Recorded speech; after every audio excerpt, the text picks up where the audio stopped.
Got that sound there.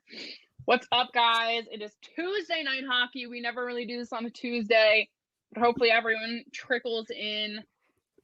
We will announce this a few times as we go tonight, but we have Matt with us, Penguins podcaster. Howdy. What is up? Glad to be here with you, ladies. All good. Hope all is well with both of you. This is the first time I've met both of you, so good to meet you both, and happy to be here. Amazing. Yeah, your microphone is have lovely. You here. My mic's good. We need those. It's lovely. Okay, listen, I'll send you guys the link. So when we started our podcast, I bought this for $25 on Amazon. So it's been in the drawer for a year now because we have a studio in my co-host basement. But yeah, it works great. USB. We definitely need That's one of good those. for Megan to know. Yeah, she desperately needs I need a mic. Yeah, you got to upgrade. Yeah, I'll drop you the link. But yeah, super pumped for this game. Get to see some retro jerseys here for the Caps. Yeah. Well, you know what? You just dove right into the topic number one because I live in Washington, D.C., and that's where we went to undergrad, so that we have like a soft spot for the Capitals, and we were both going to get the reverse retro jerseys, to kick off the podcast, and they're not stocked anywhere. You can't get it literally anywhere. I think they're like the highest rated sales for the reverse retro jersey. So I hate to admit it, but I do like the Caps reverse retros a ton. Like it reminds me of my childhood and watching Penn's Caps. So totally digging their reverse retros. I was totally going to get one until they launched the alternate jersey, but I just love this one too much. It's much more my stream. Okay, so now I'm realizing you're completely torn between DC and the Penguins. You're like, are you in the middle, or are you more a Penguin fan, or what? No, I am definitely more Penguins fan. I grew up as a Penguins fan. I will never leave the Penguins fan, no matter how much shit Shannon wants to start on Twitter, saying that I may leave. But I'm a Penguins fan, but I am also a fan of players. So like, I wouldn't have gotten this if it wasn't a Tom Wilson. My Vegas jersey is Fleury because like my boy. But gotcha. Like otherwise, I follow players and I follow the Penguins. I don't necessarily like other teams, but I root for Vegas because I'll root for anywhere Fleury goes. But that's my main fandom. Oh my god, Ovi's looking old. He's so old. That gray hair, yeah. Old. He literally just doesn't care. Around. It was rough. But okay, you said, thinking back to watching old Penn's Caps games, I feel like if, like in January at some point, someone said to me that the Flyers were our rival. And I was like, I would argue that. I would say the Caps are our rival. Who is the Penguins' true rival for you? For me, I think of recent, probably like 5-10 years, got to go Caps. I don't think there's really been a true rivalry between Penn's Flyers because we've been just so much better than them. Sadly, I think they're on the rise, but yeah, I would pick Caps if I had to choose one of them. Thank you. Someone on my team. I'm so used to being outnumbered here by all the Boston people who are in the house. Like, I'm just constantly overtaken by Bruins people. Bruins. I want to tell you we've got a great fan base, so yeah. You know what? Bruins fans can I can't say I've met myself. I haven't met a ton of Bruins fans, but I just watching the Penguins play at the TD Garden, it's just like always a nightmare for us. They always seem to crush us, so I can't say anything about the Bruins, and they're completely buzzing this year, so it's hard to talk shit on them, I guess. Yeah, well, I don't really have the options, but this is what I get every day of my life now, because we just have such a Bruins following from all of our Boston friends. Because I'm addicted to Twitter. It's fine. Yeah, it's because Shannon's the one who overtakes Twitter.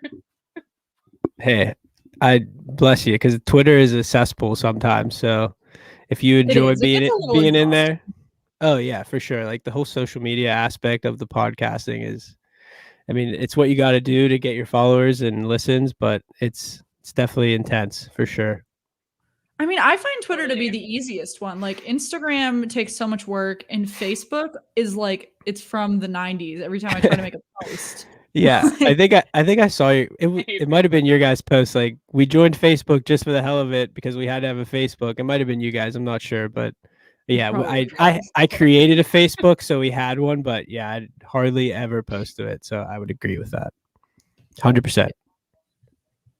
Yeah, our intern for our show is younger than us, obviously, because he's an intern, and he really just was like, people don't use Facebook. And I was like, young people don't use Facebook, but people who are like over the age of 23. Shannon, that's how you are, right? Yes, I'm 23. Yeah, you all have Facebook. Be careful here, because I'm old. 23. No, that's what I'm saying. Anyone over 23, like, generally still has and like semi uses Facebook. Like, I don't go on it daily, but I still have a Facebook. Yeah, my boyfriend only uses Facebook and Reddit. Actually, he refuses to get an Instagram. Oh my god, Kevin! Reddit, I can't get into. It's like Reddit. Talk about a like cesspool. That is like online bullying to the max. Yeah, I try to stay away from Reddit. Yeah, everyone follow Puck and Pigskin podcast. If you aren't subscribed to us yet, do it, because if we get to 200 subscribers on YouTube tonight, we will make an announcement. So yeah, love that. Need an announcement. We love announcements. I need better Wi-Fi. So many announcements. What I need. In the world. What game shall I watch to keep? I have both games on, to be honest. I have 3 games on. I have the Devils and the Sabres, the Blue Jackets and the Blackhawks, and the Caps Penguins. But I might have to turn one of them off if my computer slows down anymore. That's advanced. I only have Pens Caps on, just straight ahead. I could have got the iPad, but figured I'd focus on only 2 things. If I go over 2 things, I mean, I don't get any like strong content when I watch all 3 games. It's like, oh, X scored. Yeah. Yeah. We have people in our comment. I don't know, where's Alex? He normally has our scores for us in our comments, which is great. But yeah, no, I have the Penguins on my like not glitchy streaming on my iPad straight from NBC Sportsnet. But then I have the NBC Sports Chicago feed on my work computer. That gives me that game, which has started already. Good for them for starting before 7:15. On time, right? Yeah, it's usually 7:07. What's going on these days? I'm shocked. Oh, okay, guys. Let's make a prediction right now for the matchups we have that started at this hour. So, Devils, Sabres. Shannon, who you got? The Devils. A dumb question. I'm obsessed with the Devils. Great. Matt, how about you? I was listening to one of your prior episodes, and I'm really curious about your obsession with the Devils, but I'm going to go Devils as well because the Sabres stink. It's not with the Devils per se. No, I do really like the Devils, like the Devils hockey team. Okay. You really like the New Jersey Devil. I really like the Devils. I feel special having a relationship with a mascot, which I want to flourish. Oh, Shane, you know what else we have to announce tonight? The jerseys I bought yesterday. Oh my God. Megan has a shopping addiction we should all address. You know what? In February, I said I wasn't going to buy any extraneous purchasing in February, and that didn't work. Spent less than last month, though. Okay, so we're all going Devils for that game. Pens, Caps. I obviously am going Penguins. Matt. Penguins. Safe to assume. Also going for the Penguins. Shannon. I don't know that I can pick the Penguins. I don't know if their game has begun, by the way. So we are still game's on. Capitals. The reverse retros are out. Who's in goal? That'll help me. Vanna check. No, it's Jari. Is it Jari? It's the Caps We're are gonna winning. lose. Van checks in. Fuck me.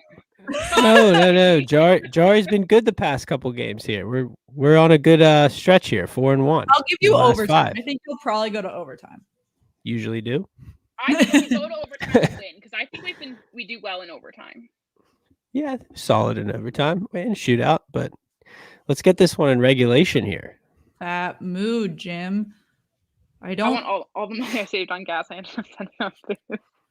All the money I saved on not living in New York City has gone straight to hockey jerseys and alcohol and moving to California for a minute. Yeah, my money I don't use on commuting goes to takeouts. So. What's your go-to jersey website? Well, we are sponsored by Pure Hockey. Yeah, the proper answer is Pure Hockey. Check our link in bio, follow the link. They have great deals on jerseys right now. I got a jersey yesterday for $79.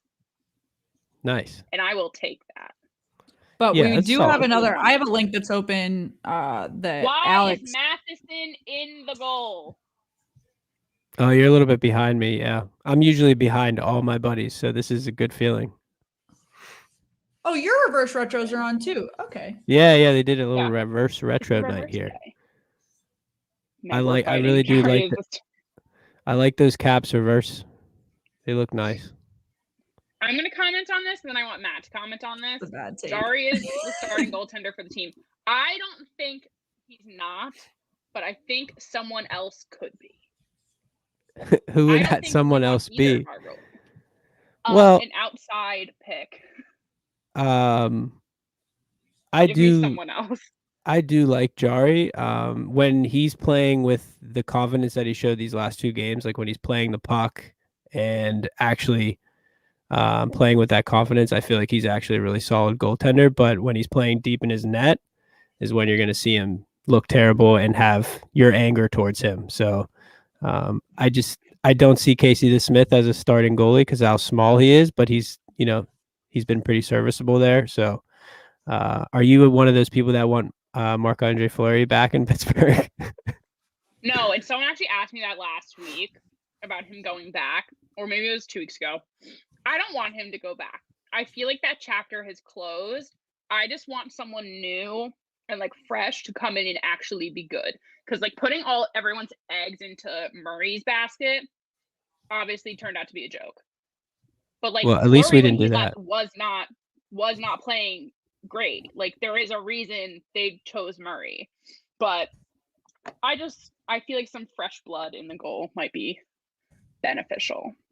Well, I feel like they drafted 7 of them last draft, so maybe you'll get your wish. But for the meantime, I think you're stuck with Jari and DeSmith, and that's just Jeffrey. DeSmith is better. Nice. Yeah, someone had asked on our Instagram question, location, whatever. I don't even know what to call that. Which goalie would you choose for your all-time Penguins team, Fleury or Murray? Fleury. That's what I said. I feel like that's an obvious answer. I think even though Murray did, he was a big contributor to those 2 cups. I think Flower is probably the best goalie in Penguins history, and then probably Barrasso right behind him, and then Murray at 3. That'd be my top 3. I think that works. Yeah, I tweeted something the other day, but I don't think got enough love. And it was when someone asked me what my favorite flower is, they don't understand the answer unless they're a good one. And I was like, obviously it's Marc-Andre Fleury, but it clearly didn't catch on Twitter. Some catch, some don't. Just depends on the hashtag you throw in there.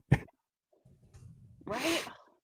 There's too much noise about the what's it called? The melting ice, because we don't account for sun. Was that related to the NHL outdoors game that was going on? Yeah. Yes. Gotcha. They had to postpone because of sun. Yeah. I actually didn't tune into those games. Well, the first one with Vegas ended up being played primarily in the middle of the night. Oh yeah, I did see Which that. It was for me like was midnight. because it was like just a night game for me, but that was ridiculous. I wonder how that affected viewership. Like, I wonder if they were getting a ton of viewers on the East Coast to begin with, if they were two West Coast teams, or if it didn't matter that much. Do you want to know? Do you have it in front of you? I can find it. Guys, this is what I do for a living. I look at TV ratings. Really? Yeah, she works for NBC. Oh wow, that's cool. Let's see the ratings then. I did read that game? It was Saturday, last Saturday. Saturday was the 20th. Well, I guess it was Sunday since it was midnight, but broadcast day goes from 4 to 4 or 6 to 6. Not midnight to midnight. Okay. You all talk about something while I find this.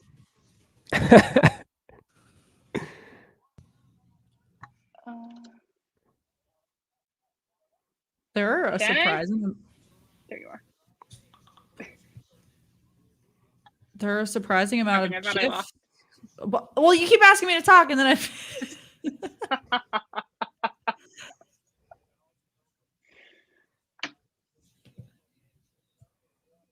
I stopped talking.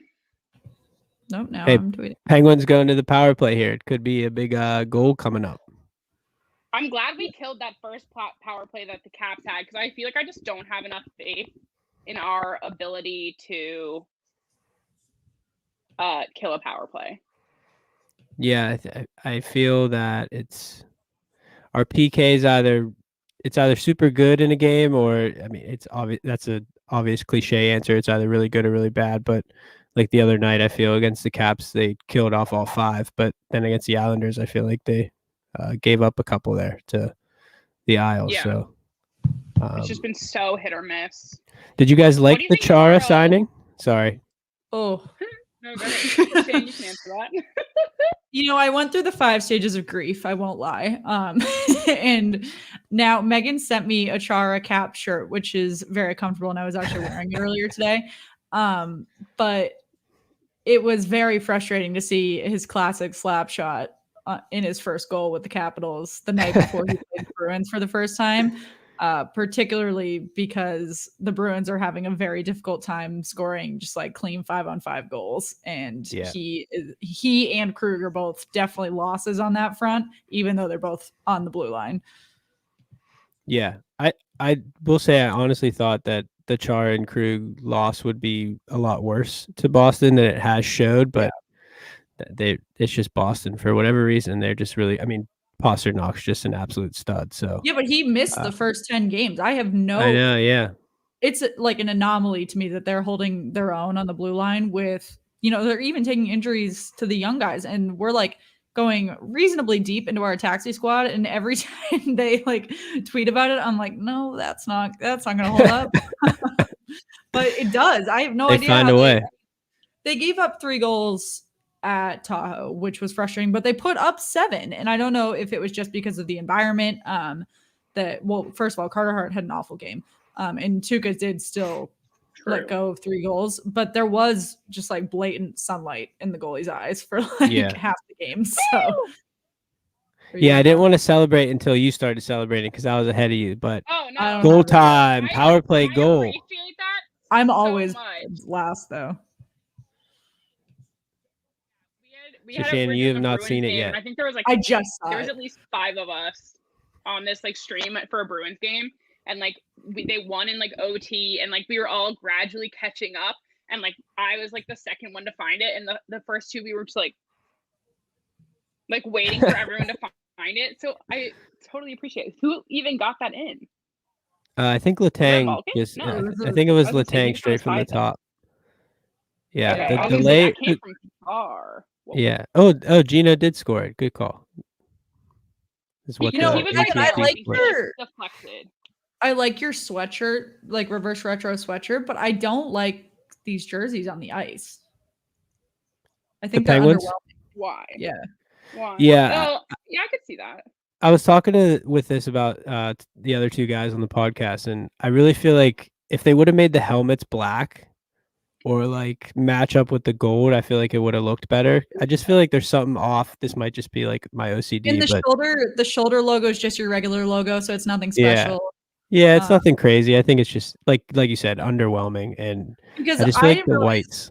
Last live stream, I'm sure I had seen it, but I didn't remember the Stars reverse retro, and someone talked about it because the whole thing is like whiteout. So we pulled it up, and it looks really awesome. I just didn't remember it because the jersey itself is pretty underwhelming, but the rest of the like uniform looks really awesome. Also, the Blackhawks just scored, so it's 1-0. Oh, I don't even have it up right now. I'll answer the question that's on the screen just really quick, just because that is my entire life. TV ratings, you aren't counted technically unless you are a Nielsen sanctioned household.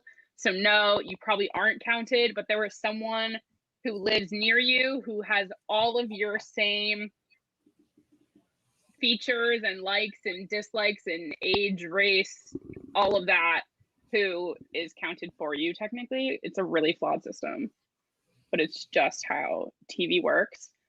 The overnight game, 361,000 people watched. Does that include the afternoon views from when they played the first half in the sun? No, this is just those like few hours in the middle of the night on NBCSN. It's not a ton, I feel like. It's not, especially well, in the grand scheme of like in the grand scheme of cable, it's not awful. Especially for the middle of the night, it's pretty good. But like the game on Sunday had 568,000, so like almost double. Does that give you like by location, like split between Philly and Boston, or? I could totally find that, but that would take me a lot of. Sounds like her day job. All right, maybe what I'm gonna do right now. Maybe work on that later. I'm just joking. I'll send a nice report back. I'll make a cute deck. So I'm happy we're starting up, Shannon. Do you take back what you're saying? Alex, you're here. Thank God. I need all my updates in the comments. I blame Alex for my need to buy 2 jerseys yesterday. It's fine. Okay, well, you were getting one with your tax return, and then the other one was just like very much on sale. Because when you think about it, I ended up spending the price of like one normal Fanatics jersey on 2. Yeah. So where do you wear these? Is it like a jersey per episode that you're rocking, or is it kind of just like you just have an obsession with jerseys that you just wear? Yeah, we wear a lot, but I do wear them a lot during episodes. I try to like match what we're talking about somewhat, but it is just an obsession now. What's the most favorite jersey that you own? I have 2. It is either you only own 3. No, I have 3 in California. Okay. I have 2 more at home, and then I have 2 in the mail. Either my Marc-Andre Fleury, that is behind me for Vegas, because I think it's a really cool jersey, or I really like my Heroes of Hockey Lemieux jersey. Nice. That's normally my go-to Penguins jersey, but I didn't bring it out here just for the sake of like leaving it at home and keeping it unruined in a move. So that's why like I have like an old practice jersey. The old school practice jersey. I like it. Yeah. Thanks. I'm a big fan. Wow. There's a bet going on our podcast that Ottawa does not reach 10 wins, Jeffrey. I know that was sarcastic, but I don't know how many wins they have, to be honest with you, but I'll see. Tell you in a second. The Blackhawks scored again, but Kane looks like he's hurt. That's not good. Ottawa has 5 wins. So I'm not saying it's possible, but it's possible. We'll see. I mean, just like how do you 10 wins is not a lot of wins, so I hope for their sake that they reach it, but it was just Yeah, but also not to downplay the fact that Dallas, Detroit, and Buffalo all also only have 5 wins. Wait, which ones? Dallas. Okay, well, Dallas hasn't played any games. Yeah, that's true. I was going to say They played 13 games. They played 13 games. Detroit and Buffalo. My expectation for Buffalo is so much greater than. I mean, I know they've had a lot of like COVID related issues, but I just feel like every year it's like Buffalo, and then they go out and sign Taylor Hall, and it's like doesn't work out. At least so far, it hasn't. Fun fact about Taylor Hall: his Devils jersey is the cheapest jersey being sold on the NHL website. Oh no, we're fighting. Gensel, why'd you do that? So, if you're Taylor Hall right now, it's almost like when you're like a young professional and you jump from 3 jobs and then you got to just like pick one or your resume is going to look streaky. Like if you're Taylor Hall, are you going to move again or are you stuck in Buffalo? That's a great analogy. I'm moving. I'm getting out. I'm getting as far. Yeah. I mean, for a guy that won an MVP, maybe shouldn't have, but I think he's still a good hockey player. He could probably go get a long-term deal elsewhere, not in Buffalo, New York, right? What's his deal in Buffalo? Is it a year? Or is it I think it's just 1 year. 1 year, $8 million. Okay. So he'll probably get traded at the deadline. It's coming to the Pens, actually. I'm hearing more about Jack Eichel being traded than I am Taylor Hall. Yeah, I did see those reports too. I mean, who knows? Buffalo is just an absolute nightmare right now. I mean, it's crazy. They have like Sam Reinhart too. Like they should not be as bad as they are. I agree. I like their forward group. They just don't have a goalie for whatever. And they have Skinner on their 4th line making $9 million a year. So I don't know. I'm not gonna lie, guys. I really like these reverse retros on the Caps. They're nice. Just the matching from like down to like the socks. I'm really into it. Like put more salt in my wound. I want the jersey. Like I said, I can. Well, go find it, Shannon. I'm sure if you go to a store, you can find it. Yeah, I'm there's not no going to downtown DC. It is not safe. That's fair. There's got to be like a local Cap store or something, right? Like we have all these stores in Pittsburgh. The Capitals play in Chinatown, right downtown, and there's a bunch of stores, but they're all right there. Gotcha. Yeah, there's so many like Yinzer stores here. Neither do like the Wizards have like local fans. Like they're all like in the like grand scheme of the DMV. So there's no just like if you're walking around Boston, I'm sure Pittsburgh is the same. There's like a bunch of like streaky stores all around where you can just walk in and get like whatever you want. There's none of those. There's like the sus like White House t-shirts you can get. There's no like Capital stuff you can get. Yeah, I know what you're saying. You get on like a middle school trip to DC. That's what you find. Well, speaking of DC, hey, tell us about DC merch. What's going on? Is that a reverse retro?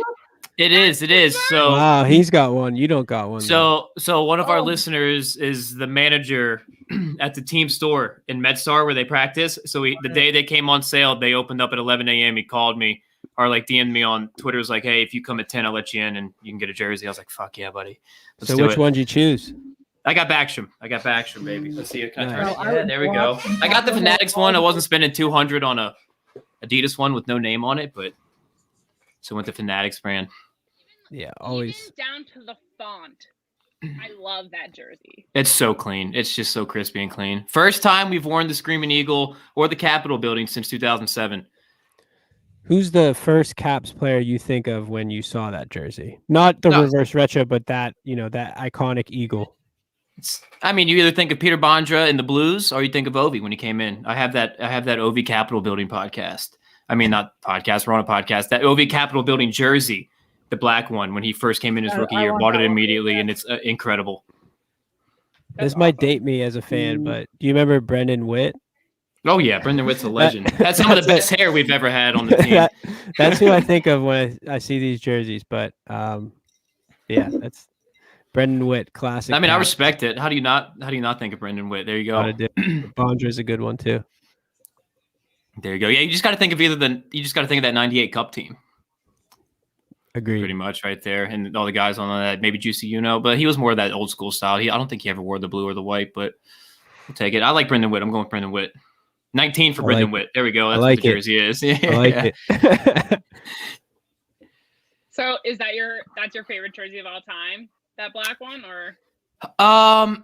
It's up there. I really like that OG black Capitol building jersey when Ovechkin came in. That one's clean. The white Screaming Eagles clean back in the day. The blue one's really good, but you can't find the blue one anymore because they just make these off-color jerseys that aren't the same as the ones they actually wore. But our jerseys now suck. Our normal ones, I hate them. They're terrible. Yeah, I'm glad. Go ahead. The blue one behind Megan. That should be. Yeah, I like that too. I was a big conspiracy theorist that the year we won the cup, that offseason going into it, my hot take on Twitter that offseason was we'll never win a cup until we switch to a navy blue primary colored team. Now, I obviously got proven wrong because I like the Stadium Series ones. We were against Toronto so much. The ones that just had caps on them. I was a big fan of those ones. So I like the you guys thirds. have so many good alternates that it's just like so underwhelming. So many. Yeah, so many of them. And then our normal ones are just like the worst. I would have liked those I feel like W we need jerseys. to like upgrade what is the normal. Yeah. I mean, what was it, 2015 in the Islander series in the playoffs? We wore the throwback white ones, the alternates. Yeah. Yeah, versus them and the Rangers. When we lost in the second round of the Rangers, we wore those in those playoffs. And I was like, why don't we switch to these and the red ones full time?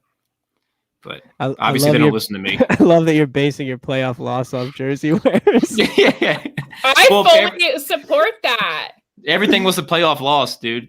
Yeah, I mean, Penguins, when they switched to the yellow and black or the yellow and gold in 16, I mean, I guess that's the reason why. I mean, if we're going to keep it on that same trajectory, they were the first team to ever win in the Adidas jersey, so we'll take that.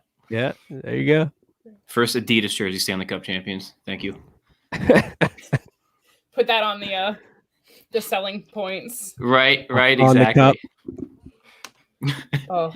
While we're talking about the cup, we were talking about this with someone in an interview yesterday about the cup, its travels, and all the BS that's going on with the Lombardi Trophy. What's your take on that? Like, we abuse our cup and love it every minute of it. Yeah, I think somebody posted pics the other day when that story was circulating, and it was just like 4 different pics from the Caps parade. One was Ovi in bed with it. One was Ovi keg standing it, and then like 2 other just insanely savage ones. It's just like, yeah, we don't give a shit here. What happens to this trophy? We're here to party. I feel like that's the mood. Yeah, like come on, like settle down. Did that same lady not see Gronk like 2 years earlier, like hit a baseball with it and dent it? Like, come on. Yeah, Literally. I did like the Caps. I enjoyed the Caps celebrating with the cup. It pained me to see it, but it was hilarious to see them like splashing in fountains, just completely smashed and like getting tattoos. And yeah, I feel like the Penguins were kind of old school when they won it. Like, no cameras, just private parties, and the Caps are just like, we're going all out. Well, they've been there, done that before. Yeah. It is what it is. We're spoiled here, man. We are spoiled. Yeah. I will say, Penguin fans don't realize it sometimes. Just crazy. But yeah, I mean, a lot of people say we're biased when we say like, "Oh, Caps partied hardest," but like, come on. I mean, the Blues did a pretty good job, but Ovi and the Caps was just something else. That was just complete debauchery throughout the summer. Agreed. I just want to be part of a boat party. Like, that's why I love these like Tampa wins. Like, I want to party on a boat with a trophy. Like, come on. True. Quality question here. How many gallons of vodka Plenty. do we think the Caps drank out of that cup? Between all of our Russians and Czechs, plenty. A lot. Yeah. It's the only thing that was drinking from it. Honestly. What do we think of that? What do we think of that? When I was working in DC, and the parade was on like a Tuesday or whatever. Yeah. And my boss was like, "What are you doing here?" And I was like, "Working." And he was like, "No, leave. Like, go to the parade." And I was like, "Fuck yeah," because I've never been to. I'm from Boston. I've never been to a parade because they were always when we had school or whatever. And my parents were like, "You can't miss school to go to a parade." And they were like, "There will be another one. There will be another one." And now I don't live in Boston anymore, and I had never been to a parade. Shay, if there's another one, we'll go.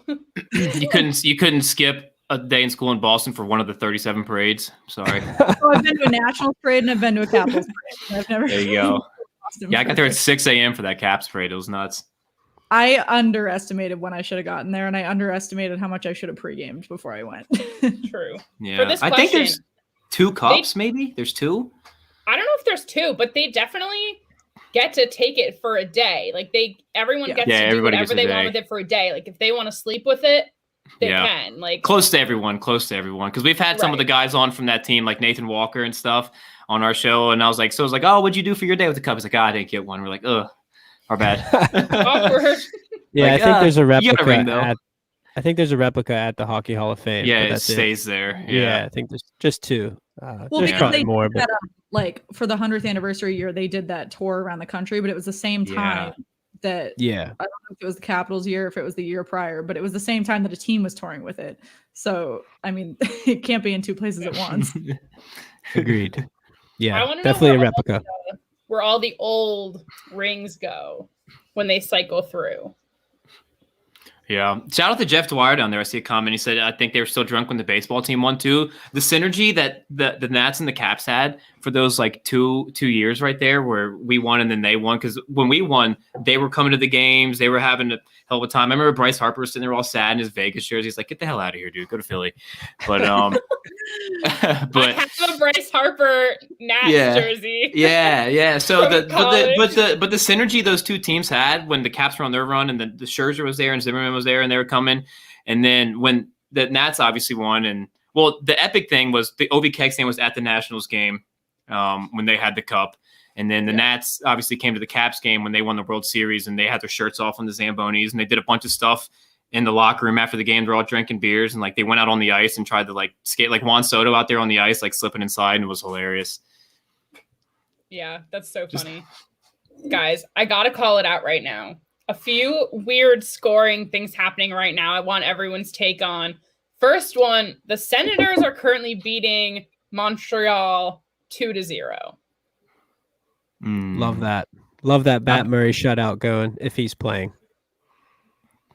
I bet a substantial amount of money on the Montreal -1.5. So that's terrible.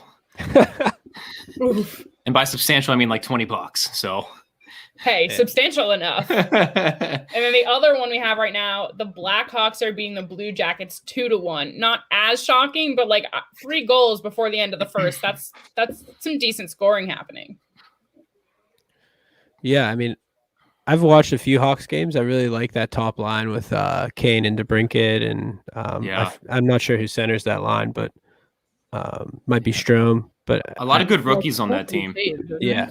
But he's one of my best buddies he lives in Chicago, big Blackhawks fan. He's always texting me stuff like, "Oh, Chicago's rookies or Chicago's got the most rookie points and goals in the NHL." It's like, all right, well, technically, yeah, because we don't have rookies. Like Pins don't have many rookies. We've been good for so long. We don't get high draft picks. Sorry, it doesn't work like that. In the league, right? Yeah. Capital? Oh, by far, oldest and slowest as you can see by pretty much every game. They're by far the oldest. Which we talked about this on our goalie episode, Megan. Because we were before we signed Chara. Yeah. He brought that average up. Yeah. That makes sense. We signed Chara. Did talk about that. How do you? So we talked about it before you hopped on because I'm a Bruins fan. But how do you feel about the Chara signing? Do you like him so far? Do you think he's? I like it. So we had a lot of debates on our show coming into the season. It's like, are we bringing him in to play like 15 to 20 games? Because obviously he slides in on that left side.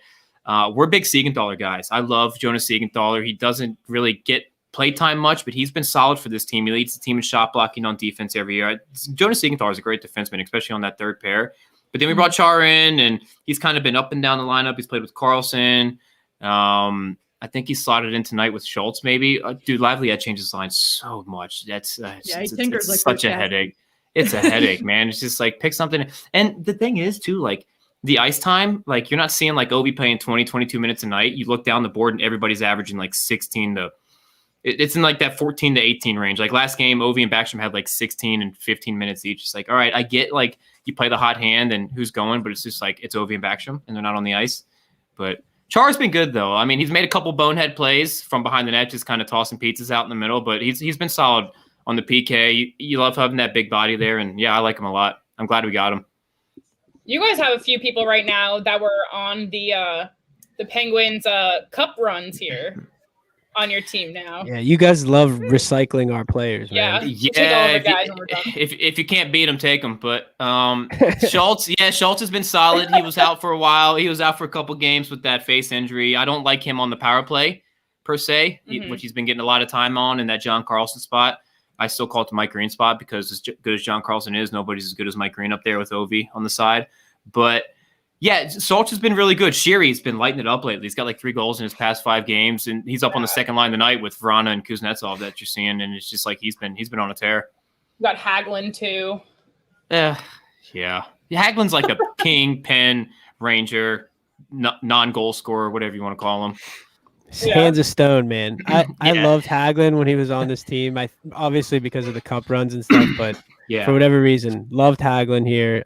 I thought he was a good role player, but I don't know if he's. He just stone hands. I never expected him to score, so I think he's the player who didn't score in the 3-0 against us, right? That's the biggest problem. That's the biggest problem with Hagelin that Caps Twitter usually debates is like, yeah, you want to scratch him, but you also can't because he does so many other good things, right? I mean, he's great on the PK.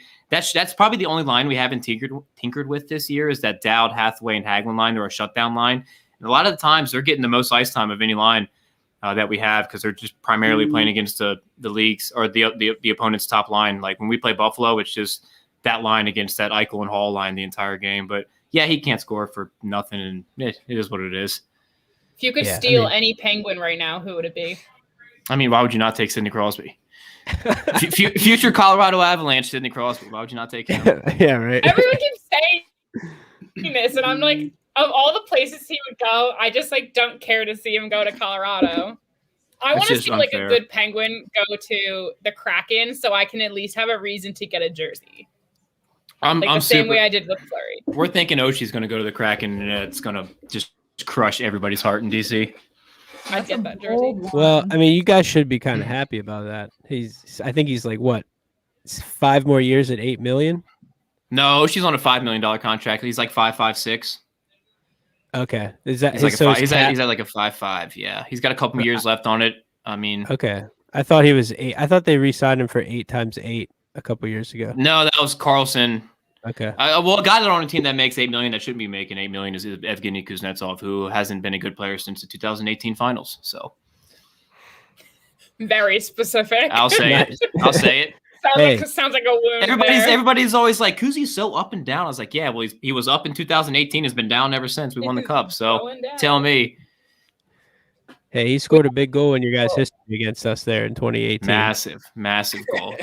We got 2 people in the comments saying Malkin to Kraken. Matt, what's your take? Or other Matt? Alex, Megan, you just walked right past this significant point of injury news. Oh, did I? Sorry. Oh, there we go. Little concussion? Yeah, he took a bad hit. It didn't look good. Yeah. That's not good for CBJ. CBJs, they are what they are, whatever. I'm glad we don't have to deal with them this year. We're going to take on that around 8:30 when we have Alex coming in from one of our brother podcasts.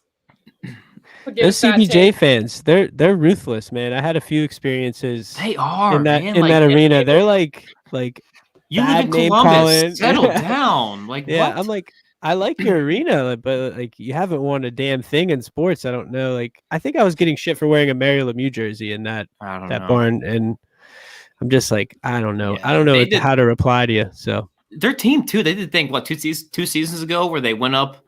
They went up in a game on us 3-0, and they did the Kuznetsov selling on the ice. We came back and beat them 4-3. It's like, all right, first of all, get the hell out of here. Second of all, didn't you just blow 2-0 lead to us in the playoffs last year? So settle down, win a series first, and then you can start talking some stuff. Yeah, they'll reference that sweeping of Tampa Bay. Yeah, congrats. Oh, great series, but like I'm waiting for Tampa to fall. I just don't want. I'm over it. I'm done with it. What don't you like about Tampa? It's just a gut feeling. She doesn't like Tampa. She has no reason for it. She just doesn't like them. There's a few teams Tampa where it's like I don't have a real rationale. It's just a gut feeling that I'm over it. You can leave. I wanted to like Vegas, but can't. Their fans are such assholes.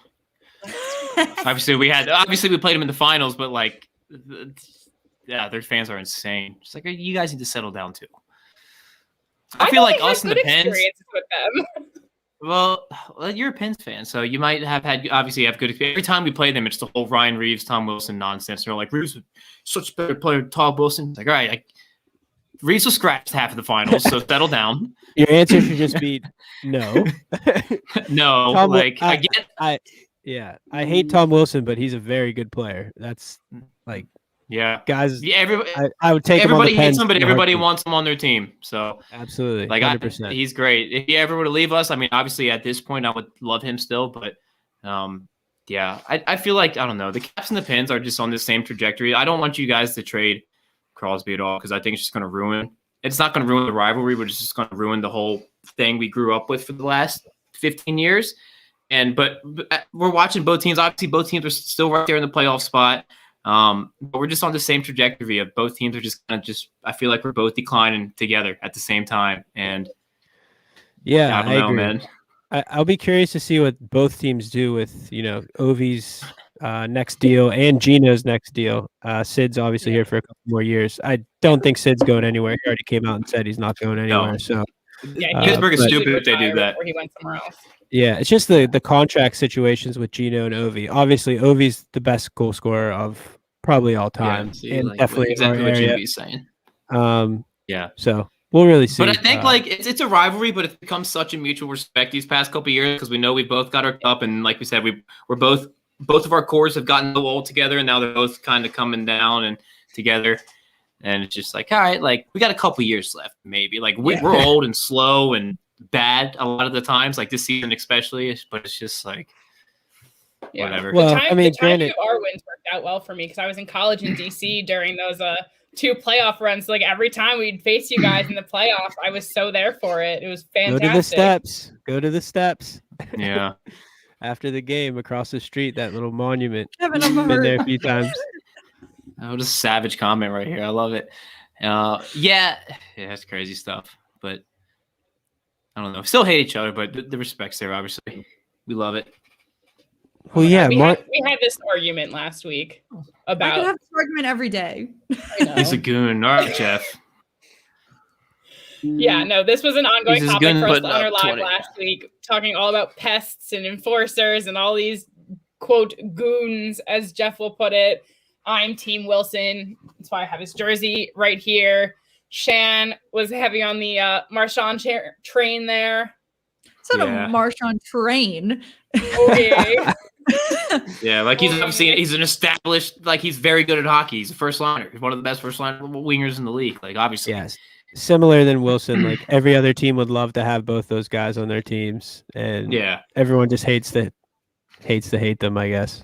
But hates to hate them. I would love either one of those players to be on the Penguins in a heartbeat. You got someone who's up for MVP candidates in Marchand, and you got Wilson, who's an absolute pain in the ass every shift he's out there. Yeah, never would have thought a couple years ago.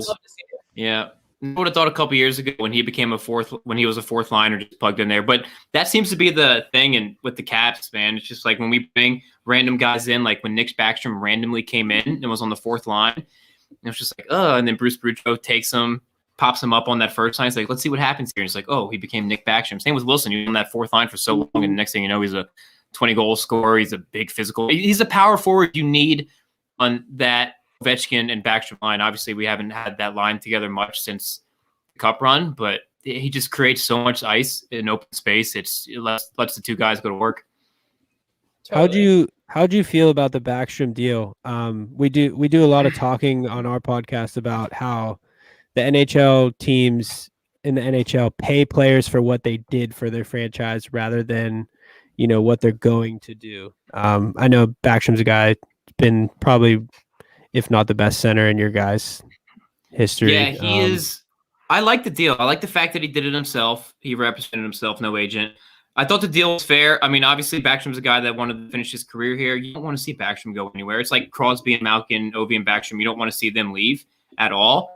But I thought the deal was good. And I agree with you. Like, you don't pay people based on what they've done. But you look at Nick Backstrom, and I've been saying this for a couple weeks now. He's about to have the second best season of his career, and he's on pace to do it outside of that, I think 2013 season when he had 101 points when we had the young guns and he was lighting it up. But I think Backstrom this will be the second best season of his career. He's been leading our team beyond belief so far.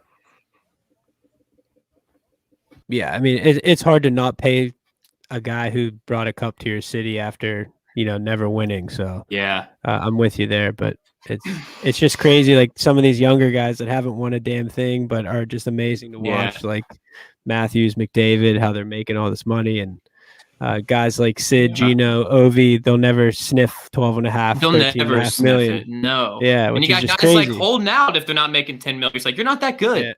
Yeah. Like some guys, you look at it like not that good. We had this debate on our episode that came out today. It's like this is a Nathan McKinnon, McDavid, and Austin Matthews league now, and it's just like we're gone with the days of Ovi and Crosby. They'll make their highlight plays and they'll have big games every now and then, but this is, I mean, you look at what Austin Matthews is doing. He's literally, that's his team. Screw Tavares, screw Marner, screw all those guys. Like that's his team. What was he on? Like an 8-game goal streak? Tavares is on the Maple Leafs. Not existent now, right? Yeah. Yeah, I think he was injured, but yeah, he makes $11 million for the next long time. So that top line is just making up like I think 35% of their cap. But I think Matthews 18 goals in 18 games, but he didn't score last night, so that streak ended. Just he's amazing. having it's what was the other lockout season we had? That was a 48-game season where Ovi had 32 goals in 48 games. It's like Matthews is doing that this year. He's going to have like 40 goals in 56 games. You're going to be like, everybody's going to be like, what the hell? Like Ovi's not even going to finish top 5, I don't think, in goal scoring this year. Well, he already unless he starts going on a heater. Yeah. Get that power play going, he'll be set.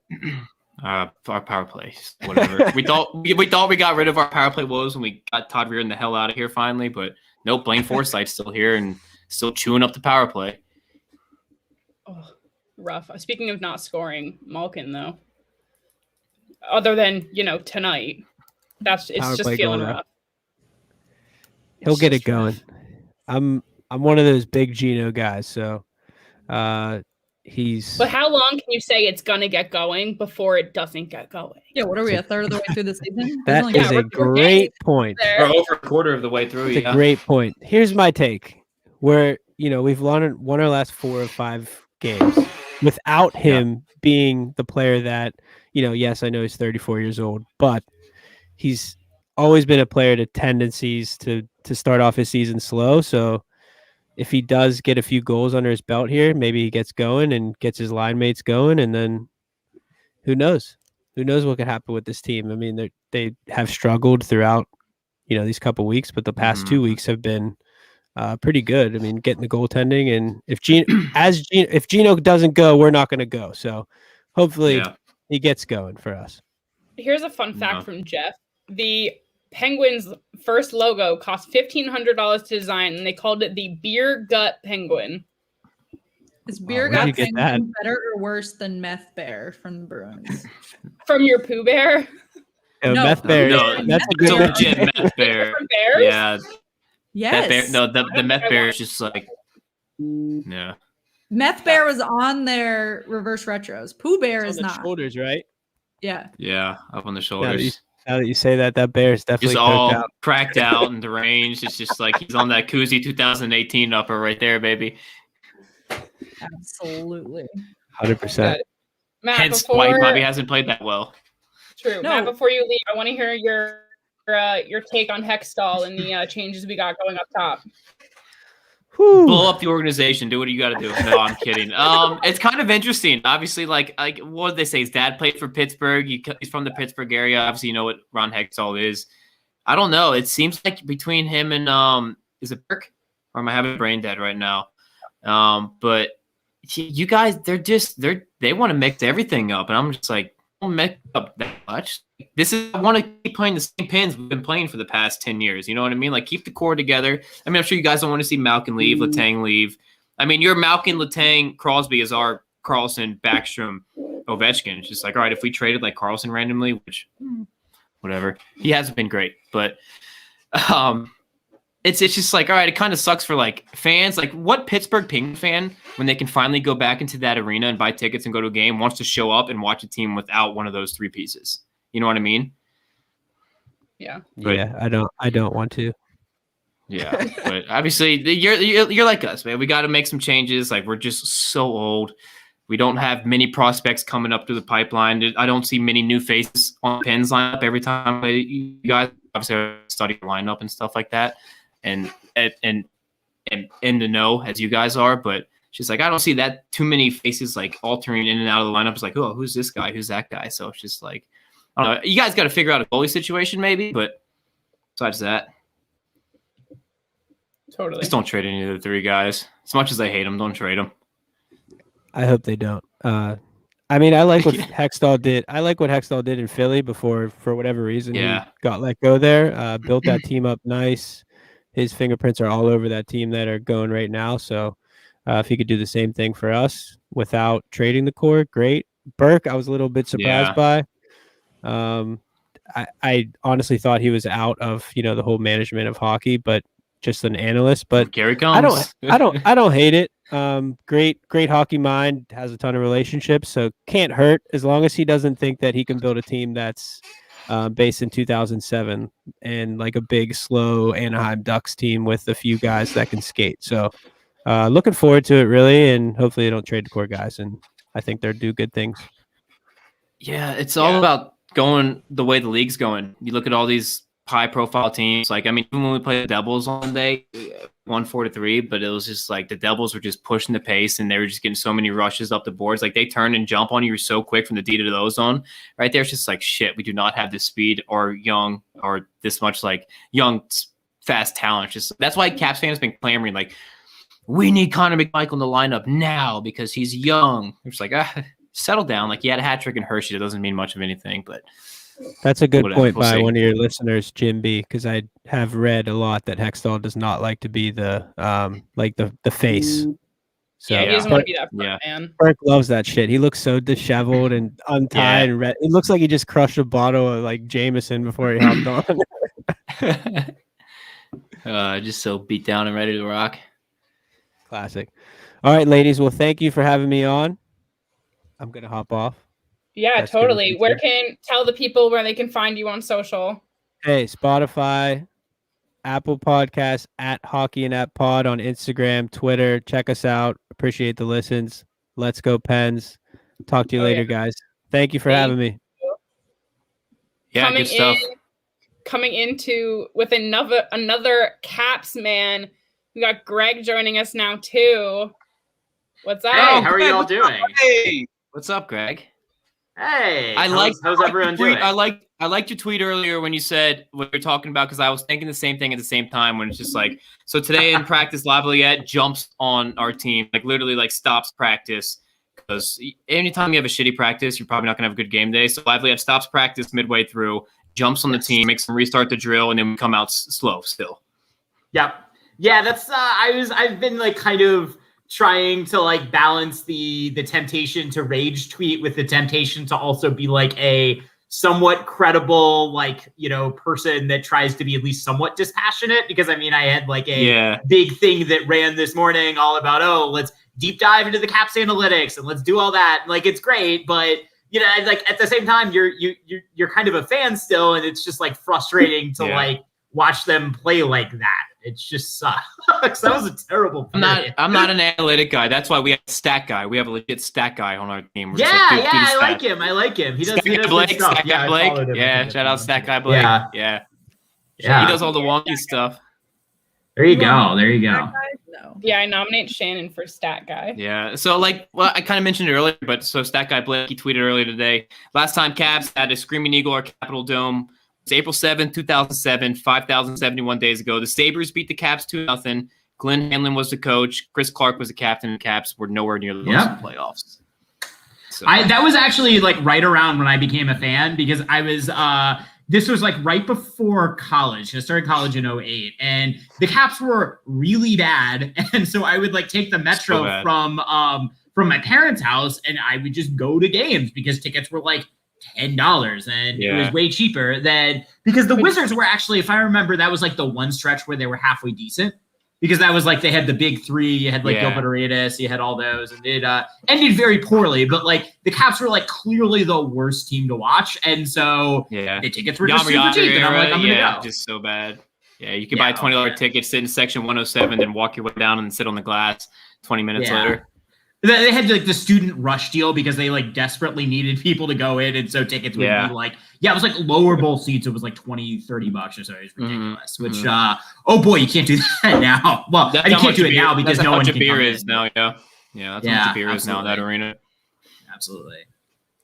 I'm actually, Scott, I live in Columbus, so I'm currently kind of half overlooking the Columbus, the Nationwide Arena, and they've just announced that they're going to let people in, like 10% in. And I've been lucky enough to have the vaccine because of my job, but I am just thinking like, man, I could not imagine going to a game right now, still like with the pandemic kind of where it is. Oh, I'm going to be like once I'm vaccinated, the Devils announced that they're going to let people in. I will be right there. There you go.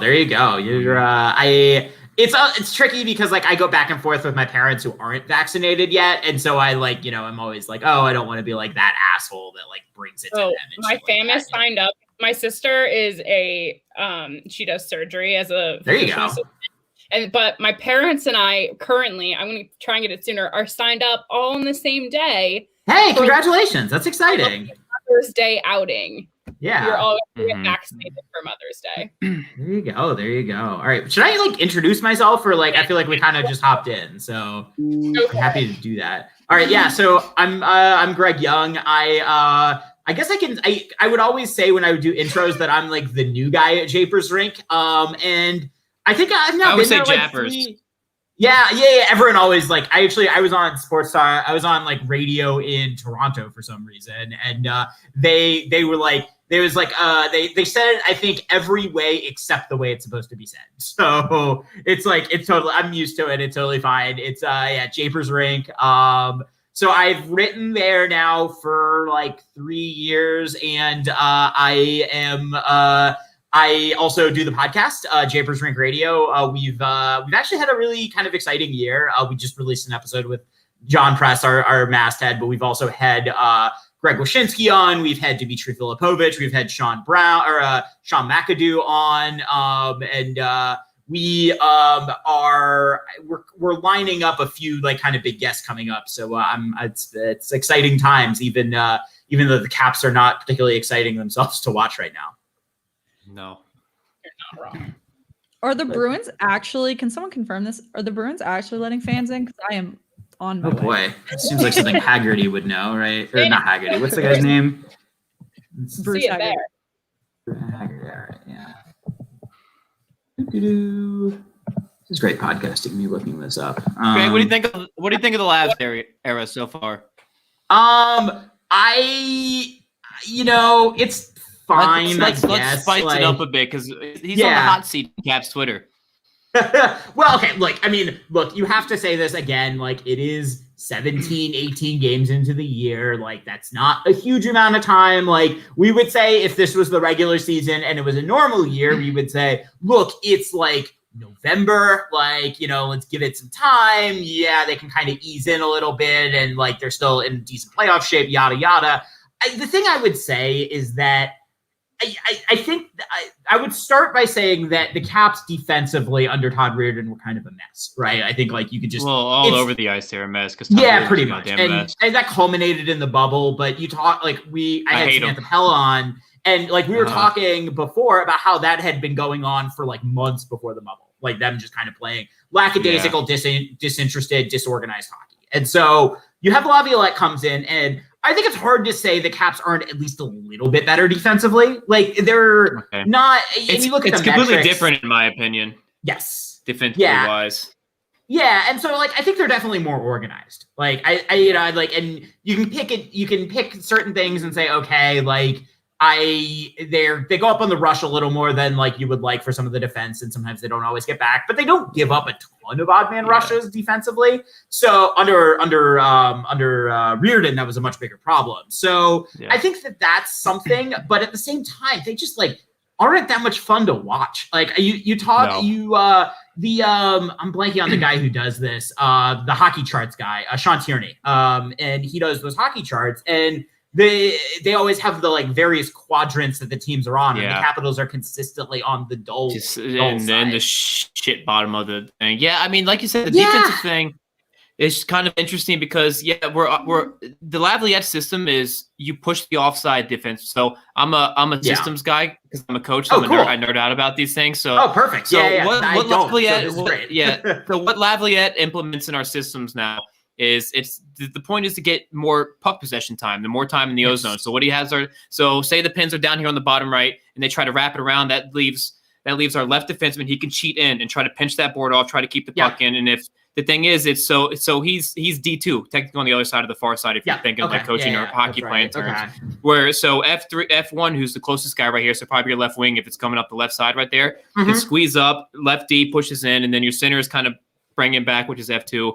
And your right wing is coming up, so it's interesting to see like how guys do in different systems. So Orlov, terrible this year, but so I was talking to Brendan Dillon the other day, and he was saying like, "Yo, this is the most fun I've had in a defensive system.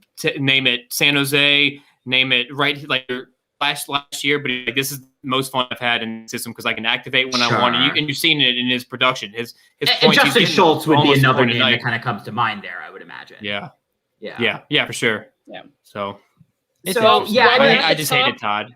Yeah, go ahead. Yeah, while we were at the top of the second period, I want to do a shout out for all the scores that are happening right now for all the games we have going. Sabres, Devils are still tied at 0. Obviously, the Pens, my boys, are beating the Capitals. Sorry, gentlemen, 1-0. The Blue Jackets are on a power play right now. Blue Jackets are on a power play right now, tied with the Blackhawks 2-2. The Sens are still beating the Canadians, but Canadians have scored. It's now 2-1, and the Red Wings Preds are at 0, almost towards the end of their first period. Ew, what a not too bad. Terrible game to watch. Yeah, I just absolutely that just sounds awful. The Caps jerseys are popping on the ice right now. This red is so fucking good. They look so Yeah, that's what I was saying. I'm the only one on my site that's seen because we have like an internal Japers Slack, and I think I'm the only one that likes them, but I really like them. So we're so into them. What the hell is wrong with them? Are they dumb? I know. Down to the socks. I love this entire look. Yeah, I think they look great. I think they look kind of wish your helmets were different while wearing these jerseys. No, the helmets would look tight because they have these stupid rules now, or the ads. Imagine screaming on the helmet. True. That would pop on this navy blue helmet. Is red it? Maybe. I will say, I think like the Caps got kind of lucky in the sense of like I think there's been some teams that have had like the ads like completely dominate their helmet, and you're like, wow, this is like very tough to look at. At least like the Capital One logo isn't like gonna totally take it over. Yeah, I originally criticized the Capitals because I was like, I live in DC, so I was like, every time I go to a Capitals game, I'm like assaulted by Capital One ads. Like, you didn't need to do another one with Capital One. Like, was there no way for you to make another business partnership with any other company? But now I'm looking at it and I know that like the Penguins and the Flyers both have a different company on their helmets, and I believe it's the Flyers. One of them is like blue, like bright blue on the like the Pens right now. Ours right now are blue. It's bright blue, and I'm like, that's so distracting. Yes, I hate the PPG ad we have on our white helmets. Yeah, awful. It's kind of wild. Because it's like on our black ones, they have the white logo. Like, why can't we put a black logo on our white helmets? Like, I don't know. That's what I was saying on a pod we launched. I don't know how long ago, but we were talking about like helmets a little bit, and I was just like, I feel like if they were going to do these ads, they should have made a mandate on having like neutral colors, like white on black, black on white. If you're going to have a multicolor helmet like the Hurricanes, then have like black or white, because like when you have these like wild colors, it's just weird. Yeah, the majority of them are the arena. Yeah. And you look at like the NBA, I feel like they do like NBA jerseys, I feel like in general are like, at least some of them, like I think of like the Miami Heat, for instance, or whatever, like are routinely really creative and really interesting. And so I think they do a decent job with the ads there, at least from what I've seen, of like making it like either color neutral or like, it doesn't take over. and that's like those PPG ads that like takes over like half their helmet, like, and it just looks. It's so distracting. Yes, and it doesn't match with any of their other colors. Like, why not just like black it? Just do like Exactly. Totally saying that. Okay, I asked other Matt this when he was on, Matt from the Penguins. Who do you guys consider the Caps' main rival right now? Are you staying with the Pens or are you breaking out? Yes, the Pens. It has to be the Penguins, right? Yeah, it has to. Yeah. It has to be. I mean, Philly's up there, obviously, but we don't have that Pens-Philly thing going. And Philly shit kicked us all last year, so we can't really say they're rivals with us right now. But it depends, just based on the Crosby Ovi thing makes it the top rivalry alone. Yeah, Crosby's being a little aggressive tonight. I feel like his buttons are being pushed, and he is just not in the mood for it. I don't know who it was before, but he was really going at one of your guys. Yeah. I think Hathaway earlier, right there along the bench. Yeah. Yes. Exactly. Yeah, Malkin has been very active tonight too, and it was. Did you guys hear about like what Kuznetsov did before the game against Malkin? Yeah. No, what? The petty Russians. Yeah, so they like it was. I think Kuznetsov was like. So Malkin has this thing, I think, where he shoots it in like the opposing like net, just like at the end of the thing. And Kuznetsov at the end of like pregame thing was like he dislodged the net, and like so Malkin couldn't do his like shoot it in at the end kind of thing. And so I think Malkin's actually played like pretty pissed off today, which has been. They were hacking each other a bit earlier. They were hacking. Yeah, I think that's new though. I feel like since he's been playing rough, he's been playing pretty angry. He's been being more aggressive than we usually see from him. And I think he just has a lot of anger in himself. And Jake Gensel, too. Like, that entire line, I feel like, is just being a little more aggressive than usual. Not that Gensel's not an aggressive dude, but, like, it's just so different. And I feel like a lot of that comes from seeing these guys over and over and over again. Like, I feel like we've played the Caps, like, 20 times already. Yes. And it's just, like, those tensions are rising. Yes, they are. And that's just going to be the rest of this year, right? Like, I think it's the Caps play the Pens at the very end of the year that very well could decide who makes the playoffs, right? Because I think it's safe to say the Caps and Pens are probably bubble teams right now. Like, Boston's clearly the best team, right? You put Boston and Philly up there. They scored. That was gorgeous. It's us, the Islanders, and Philly. I mean, us, the Islanders, and the Pens fighting for 3 and 4. I think. Yeah, I think that's right. Like, like JP made a similar point on our podcast that like it's I mean, like you look at the Flyers, like analytically, they are actually kind of a disaster. But like you figure like they have too much talent, like they'll figure it out. And then the Bruins are really good, so it's like like it's probably Caps, Pens, and Isles for 3 teams for 4 spots. Or sorry, 2 teams for 3 spots because I can't do math. Yeah.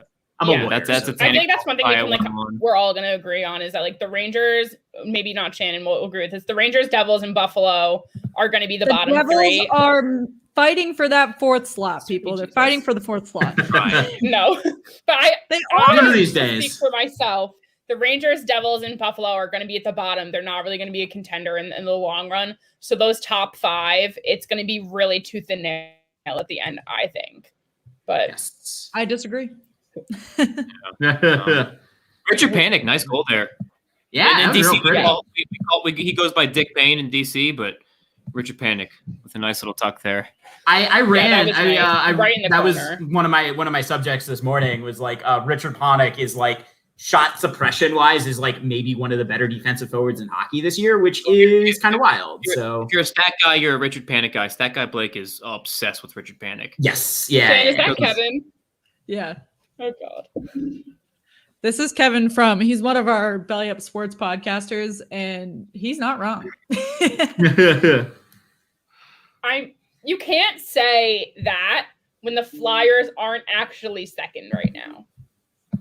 You can't make that statement right now. The Flyers are the Capitals in second. I haven't looked at the standings. Yes, and the Boston's number 1 with 24 points. Then you have the Caps and the Islanders both have 21. They just let us put the Islanders are tied for second. Yeah. And then the Flyers and the Penguins both have 19. What's the gameplay deficit there, though? They're all within 2 games. 16, 17, 18. Yeah, interesting. If we got to play Boston 20 times, we'd win 19 of them, and we'd be up there, so it's not a big deal. I mean, Boston can't beat us, ever. Yeah. That's a bold statement right now. I mean, Boston's beat us like 3 times since 2014. No, he's right. We can't beat the Capitals. We can beat everybody else. Throw that playoff series in there too. Joel Ward, how are you? I remember that. Yep. What a beautiful goal that was. It's been terrible. They just like I can't said, beat I've us. lived in DC for 5 years now, and so every time the Bruins come to town, or the Celtics, whoever it might be, I've gone to games down here. And first of all, because they're exponentially cheaper than in Boston, but also because I don't get to see the team very often. And every single time I've seen the Capitals at Capital One, or the Bruins at Capital One, excuse me, they've lost every single time. And it's there you go. In 5 years, that's been a lot of games. That's how my dad, whenever I bring my dad to a Caps game when I was in college, they would lose. And my senior year, we got to a point where he was like, "Can I come for like one last game before you move?" And I was like, "No." And he was like, "Well, I'm not going to get you the tickets if you don't." And then we lost that series. Capitals in Boston right before the pandemic, that Christmas right before. And the Bruins beat the Capitals in Boston. And I was like, well, that's good. We beat the Devils in Jersey right before the pandemic. Shannon's heard me say this so many times. Like the day that the NCAA tournament was shut down, I was actually at a Devils Penguins game. And at this point, knowing what the world is, I can't fathom the fact that I was there. Yeah. In the last 24 games, Caps are 20-4. There you go. Awesome. Hey guys, real quick, I'm looking, my toilet is overflowing, so I will be back in like 2 minutes, okay? I just want to make sure I don't accidentally flood my apartment. Okay. I will be back, I promise. I will hold it down. I will hold it down, Caps fans. But yeah, 24. And like in that streak, like Holtby had like 7 shutouts in like 15 games or something. It's just like something about playing Boston was just like on the money for us. How are you feeling about your goaltending situation this season? Oh God, I saw Henrik Lundqvist on the ice today. I almost called an Uber to Boston. I was on my way. No, he's in DC. Or is he in New York? He is. He's at the practice facility in DC. No, was it? I saw the video, but he had the Caps gear on, but I don't think he's down there because I think he got his surgery in New York. And I think when he posted that video of him running the other day, I think that was no, he's not in DC. Yeah, he's not in DC. That's not poorly covered by DC, like a Caps. Yeah, but yeah, his pads look so sick. His pads are so sick. The helmet was so sick. I saw him on the ice. I was like, please come back. I mean, in terms of goaltending, Craig Anderson, you can't expect much from him. He hasn't been Craig Anderson since the 2017 conference finals, the double OT game 7 versus the Pens there. So, I mean, when he came in that one game, mid-game, and he was very shaky. What goalie says they were nervous? Like post-game media, when he started on Sunday versus the Devils, he said he was nervous. I was like, it's not as bad as Tuukka Rask going, well, I just don't really want to be here. So. Yeah, but Tuukka Rask is one of the best goalies in the NHL. Craig Anderson is not. So, I mean, Vanacek has done his job. I mean, he came into the season as our third-string goalie behind Samsonov and Lundqvist. And then obviously Lundqvist is out. Samsonov gets the COVID. I really think that Lavaliette has some shit against Samsonov for some reason, because like how many games in Hershey does he need to play before he's like fine to come back up? Like get our young stud goalie back up. Getting COVID at a hotel party that pisses off your coach.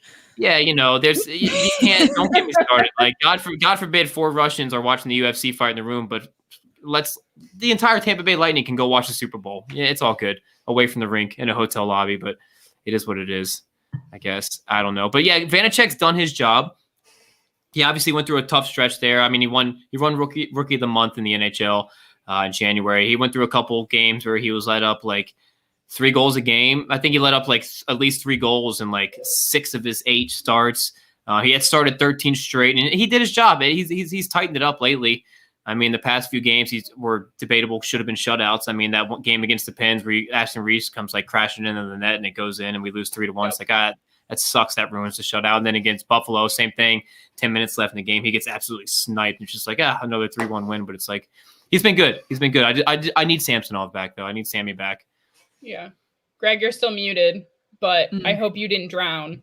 I did not. I was an idiot, and I was like, oh, I can just turn the water off in the toilet, like on the back thing. Yeah. So I don't think I'm going to be a plumber anytime soon. That's not your next career change? Yeah, thankfully, I am so I'm a practicing lawyer, which might be a little less useful in the world than a plumber actually. But it's probably a good thing I'm doing the law thing and not the like plumbing thing. Why is our goal off the pegs? Oh, yeah. What is happening? Yeah, I mean, my job is very, very much dispensable, so like, I might need to learn plumbing. Yeah, hey, you know what? Like, I was actually I was watching like an episode of Bob's Burgers the other day because like I need like that kind of comfort TV in my life at this point, and they had this whole episode on like jobs that like he was like, oh, like I'm never gonna be like I'm just useless. I just like do burgers, and that was a nice little save there. But it's like, no, like the world needs like people like, to do a lot of different things. So man, this is fun now. Sorry, I'm actively interested in this game again, finally. The Blackhawks just scored, so they took the 3-2 lead over CBJ. There you go. Yeah, Blackhawks been surprisingly not terrible this year. And the Canadians and Sens are now tied at 30. This is a ridiculously scoring game. Yes, to at least score 5 then if I have any chance of winning my bet. My bet what's your bet? What's your bet on there for? I just had Montreal puck line. I got Caps over 3.5 total goals. I got Ovi scoring a goal. I got Caps money line. You name it, I got it, but it's not looking good either way. All against me. I thought that was the Ovi goal. Never mind. Yeah. Nope. It'll come. Maybe it won't. Or maybe he'll never score again ever. That's like there's like a Twitter account that's like his like big thing is like Ovechkin will never score again, and then he like promptly scores again. So totally. On cue. Yeah. Oh, I feel like there's just so much. I don't even know what to think about this season. I feel like we were talking about rankings before. I feel like there's so much hockey left to be played, but then in the back of my head, I'm like, the season's over. But it's like, it's like 30, it's like almost a third over at this point. And you're like, wow, that's like, I feel like we're just getting started because in a lot of ways we kind of are. And I mean, with the Caps, like we're just breaking in a new head coach and everything. And so it's one of those where, like it's definitely like weird. And you got to like try to factor that in as much as you can, which is hard to do when you're watching the game because like, if you're a fan or an analysis, you're like trying to focus on what's going on. And it's hard to have that thing in the back of your mind of like, oh, like small sample size, like, these teams aren't like 100% yet. So except the total is a small sample size and it's going to be stressful until the day we're over. That's true. But I don't have much. I can't. But Matt from Chirpin DMV, I know you're on your way out. Where can everyone find you on social? How can they listen to you guys? Yeah, this was a great time. I like this concept of just like letting it rip for like a couple games, having different people on. Chirpin DMV, find us on Twitter, Instagram, Facebook. I heard you guys talking about that earlier. I wasn't big into Facebook either, but we started one. We produce a lot of content, Spotify, iTunes. We got our podcast. We do weekly shows. We do happy hour live shows. We have Capital Punishment, which is a series we do where a loser at the end of the season has to get a Chirpin DMV tattoo on them. We got recaps that come out by our Canadian. Don't give Megan that idea. Oh my word! So you go to our response from a tattoo shop right now about trying to get a new one on Friday. But what we're doing is it's like a weekly draft, and we draft a player. You can't pick the same player 2 weeks in a row, and you get points based on different stuff. And at the end of the season, whoever's last, we're going to the shop where the Caps got tattooed, and we're going to get the guy. We're going to sit down with him, do a little. That's video where my tattoo's from. Yeah, we're going to get that content piece Tattoo of the paradise. That's where I have 4 from there. Yeah, so we're gonna go there, sit down with the guy, get a Chirpin DMV tattoo, talk some stories from that night. We do a lot of stuff. What was the guy? I don't remember who did my tattoo. No. Oh my god! But no, I remember he's super hot. Yeah. So we got podcast, Spotify, iTunes, all that good stuff. Go check out our YouTube. We got a ton of stuff. We put our I'll subscribe. A lot of our we put a lot of our interviews up on YouTube. So John Bucci Gross, PFT from Barstool, Nathan Walker, ton of guys. Go check them out. We do local stuff too. It's kind of crazy. So we have this concept of Tuesdays are our Cap shows, and then Fridays are our local shows. Since we all kind of grew up playing hockey here in the DMV, so your Tuesdays will be all your Caps content, and then Fridays are your local college teams, your local junior teams. We had a couple guys on, guys from the area that grow up and go pro, and you don't think of kids from Maryland going and doing that stuff in DC and Virginia. So yeah, Greg, we gotta do a combo episode with you here soon. We were talking Yeah, about I know we'd reached out and talked about that. So yeah, we definitely should do that. Absolutely. We'll do it. But yeah, go check us out. Give us a follow if you're into some Cap stuff. I mean, we do live. Just subscribe to your channel. We are the 49th subscribers, so go subscribe to them and get them to 50. Close. 50, but we do a lot. Go subscribe to us. Get us to 200. We want it. We'll have an announcement, guys. Come on. Bingo. We might have to do that too for 50. But yeah, this was great. Appreciate you guys taking the time and having us on, and love it. Good stuff. Anytime. Thank you. Yeah, thank you. Yeah. And as we lose one, we're bringing in a new one. Alex, get ready.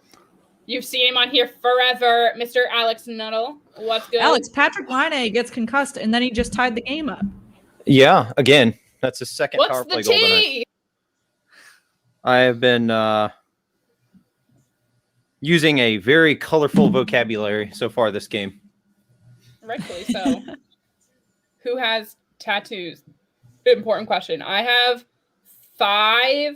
I'm getting 1 removed in March, and then I'm getting hopefully 2 on Why Friday. are you getting 1 removed? Because it was never what I actually wanted it to be. So my mom said if I get it removed before my sister's wedding, that she'll pay for it. So I was like, deal, done. That's gonna be so painful, though. But it'll be worth it. It was always bigger than I wanted it to be, and in corporate world, I know what I'm okay with now. So it's it's the only one I'm not really okay with. So fine by me. There you go. I'm lame. I have 0. There's something I was gonna say I actually really enjoyed. There was a joke about this in Uncut Gems about being Jewish and how you're not really supposed to have tattoos, and so there you go. Insert that lame joke in there. But I'm a lame Jew with no tattoos. I'm calling out this comment because, Jim, that's not even true. It's something for my sister, and I'm getting it redone just somewhere else and smaller. So don't even go out there calling me out like that. It's not the truth. And because that was savage. Defending my honor for myself. Gotta wait until there's a ring there to get the name. Oh my god, I would never get a significant other. No, I would not either. Divorce is real. Yeah, I'm actually moving to Europe at the end of the year to be with my hopefully soon to knock on wood be fiance. So I hope she doesn't watch. Yeah, no, she's asleep, and I guarantee you she would not be interested. She likes hockey, but I think it's more of I'll tolerate my boyfriend doing this kind of thing. We'll teach her the ways. It's fine. Yeah. Back. Yeah. That's all. Yeah, no. See, I'm the person who I at age 15, that sounds right. Maybe 17 was already I'm going to get a prenup when I'm older. I'm definitely never getting a man's name tattooed on me. There you go. No. I think I am with you on the sense of there's not going to be ink on me that has someone else's name. That just seems kind of a, I guess if it's your unless grandma they're dead. or something. I have a tattoo right here for my grandma. Sure. Yeah, that's what I was going to say. Quality totally words. chill. What, Jan? Totally chill. I said that's my favorite of your tattoos. Yeah. My brother, his friends dabbled in tattoo artistry, and so he let them practice on him. And I swear to God, my brother has more than 5 dumb tattoos on his body. He has a wolf head on his pec. He's not muscular. He's very much skinny. He's so skinny. He's defines so bone skinny. daddy without the daddy, just bones. Oh man. And bad stars on him. In 20 years, he's gonna have to go to an artist and be fix this, and they're gonna be what the fuck is this? Yeah. See, that's my benefit is I always do the judgment of my mom. If my mom doesn't like the idea, I won't get it. Because when I was in high school, she told me if I got a tattoo without telling her, she wasn't gonna pay my college tuition. Meanwhile, I did while she was in she was on a plane. She was on a plane to Singapore when her mom passed away, and I was just so upset about it that I went and got this tattoo, which is everyone's favorite to this day. So I don't even feel bad about it. But before she even landed back in the US, I had already done this. But so now I'm okay, now that she's okay with it, everything has to pass the mom test for it to be tattooed on me. So I send her all these ideas. I'm Mom, look at my Pinterest board. What do you think? Anyway, I could talk about tattoos for hours. I'll stop. No. It's interesting. It's interesting. It's like kind of I'm always like I feel like I'm a little too anxiety ridden to like get a tattoo. So it's cool to like hear people like with different perspectives than me because I'm a boring, lame old person. I caution everyone to like, because I have friends who want to get like a matching one with me or something, which is like, I have so many, I couldn't care less. I'll totally put something wherever. But she's like, my dad would kill me. Like, they would feel so strongly. And I'm like, well, then don't do it. Like, if you're not 100% certain, or you're like me, where you're at the point where you just like don't give a shit, I just suggest like don't do it. Yeah, I had one, and it was like it was a matching tattoo in school, and it was a like to this, but like we're not that close anymore. Like we still talk and everything, but we're not that close anymore. I wouldn't like go get another matching tattoo with her by any means. But it was more of like a coming of age experience by that point. Like it like definitely taught me a lot in college. It was a very adult decision. And so, but now I would get another tattoo, but it's taking a lot more of like thought process of what I want it to be, blah, blah, blah. Like my brother and I want to get tattoos together, but we can't decide on what it is. He wants it to be X. I won't do it because he doesn't care what it is, but I'm like, I very much care what it's going to be. So it's like almost that first one was like ripping, not that I recommend you just like put one on there and rip that Band-Aid off, but like it was like a coming of age type thing. Hi, friend. Hi. Oh, making new friends. I feel compelled to say the Capitals just took the lead, so I'm pretty excited about that. Well, I haven't seen that yet. Yeah, well, there you go. It's 8:30, and I got to start getting my Japers Rink recap put together and everything like that. But this was great. Like, I'd love to come on again in the future. And and where can people find you? Yes, they can find me at GregY_JR. That's my Twitter handle. You can find my written stuff at japersrink.com. It's like the Washington Capitals SB Nation site. I write for there usually at least once a week, sometimes twice a week. This week has actually been 3 times, so that's probably a little much. I normally don't do that much, but you can do that. I host a podcast with Adam Stringham, who's my podcast co-host, and you can find the show at Japers Rink Radio and Japers Rink Radio pretty much every major streaming service except for Spotify, which I am actually working to figure out right now. I don't really know how Spotify works, but I'm gonna try to figure it out. If you need any help, feel free to DM us. I'm happy to help you with. Yeah, that would be great. That would be great. So yeah, I think it's I got to try to for SB Nation. They have this like standardized podcast platform that we have to use, and it's like doesn't really work super well. But like I might like. I emailed the guy being like, please help me figure this out because we're the pinnacle of professionalism at Japers Rink Radio. So that's the dream. I'm sure Belly Up Sports, the Slack channel is very comfortable. Oh yeah. No, the Slack is the best part. The site's the best part, and we have great commenters. Like I know every site says, "Oh, we have the best commenters," yada yada, on this side of Deadspin or whatever. But like, I really like our commenters are great, and they actually add a lot to the site. So it's a great place to check out if you're even remotely interested in Washington Capitals or just hockey or anything, because we also have off-topic threads every week. So, and I think like people talk about like their Christmas trees and everything like that. So I recommend that. All of the writers for the site, we try to participate every once in a while in it. And so you can check us all out there. Fun hot take before you go. If Schultz had cared less right there about getting Crosby out of the way and being annoying, he would have blocked your goal. So all his fault that went in. There you go. I'm here. Yeah, Schultz has been an interesting guy this year. I will say that. I don't totally know what I think about. I don't think I agree with you on that, Meg. I think he was already out of the way. No, but I understand but if he wasn't so focused on pushing Sid more this way, he would have seen that was coming. He didn't even see it. Whatever, we'll argue. Greg, thank you so much. This was great. Yeah. All right. Well, I will bid you guys adieu, and we'll pick this up again soon. Amazing. Yeah, thank you. All right. Okay. See y'all later. Alex. Hello. Alex, you look like you're gonna have a stroke. I feel like it. That feels pretty accurate. I had we'll keep it friendly. A bad day at work, and then I come home to watch whatever disaster is going on in Columbus. Over here. Even though somehow we're tied, I don't understand that, but bizarre. Do you like these jerseys more or less than your reverse retros? What, they're alternates? Yeah. Those are my favorite by far. Yeah, these The are awesome. alternates, yeah. I love the alternates. Do you own that one? I have one of everything. I have one of every nice. jersey they've ever had, which isn't that much. Really? Yeah. That'd make a really cool photo. I've got. Sorry, when I asked if you were gonna have a stroke, I didn't realize that I was 30 seconds behind the Blackhawks scoring. Oh, me too. No, I've got like 28, 27 jerseys, something like that. Jerseys? What? Holy shit! I have a bunch I'm gonna upstairs. get my shit together.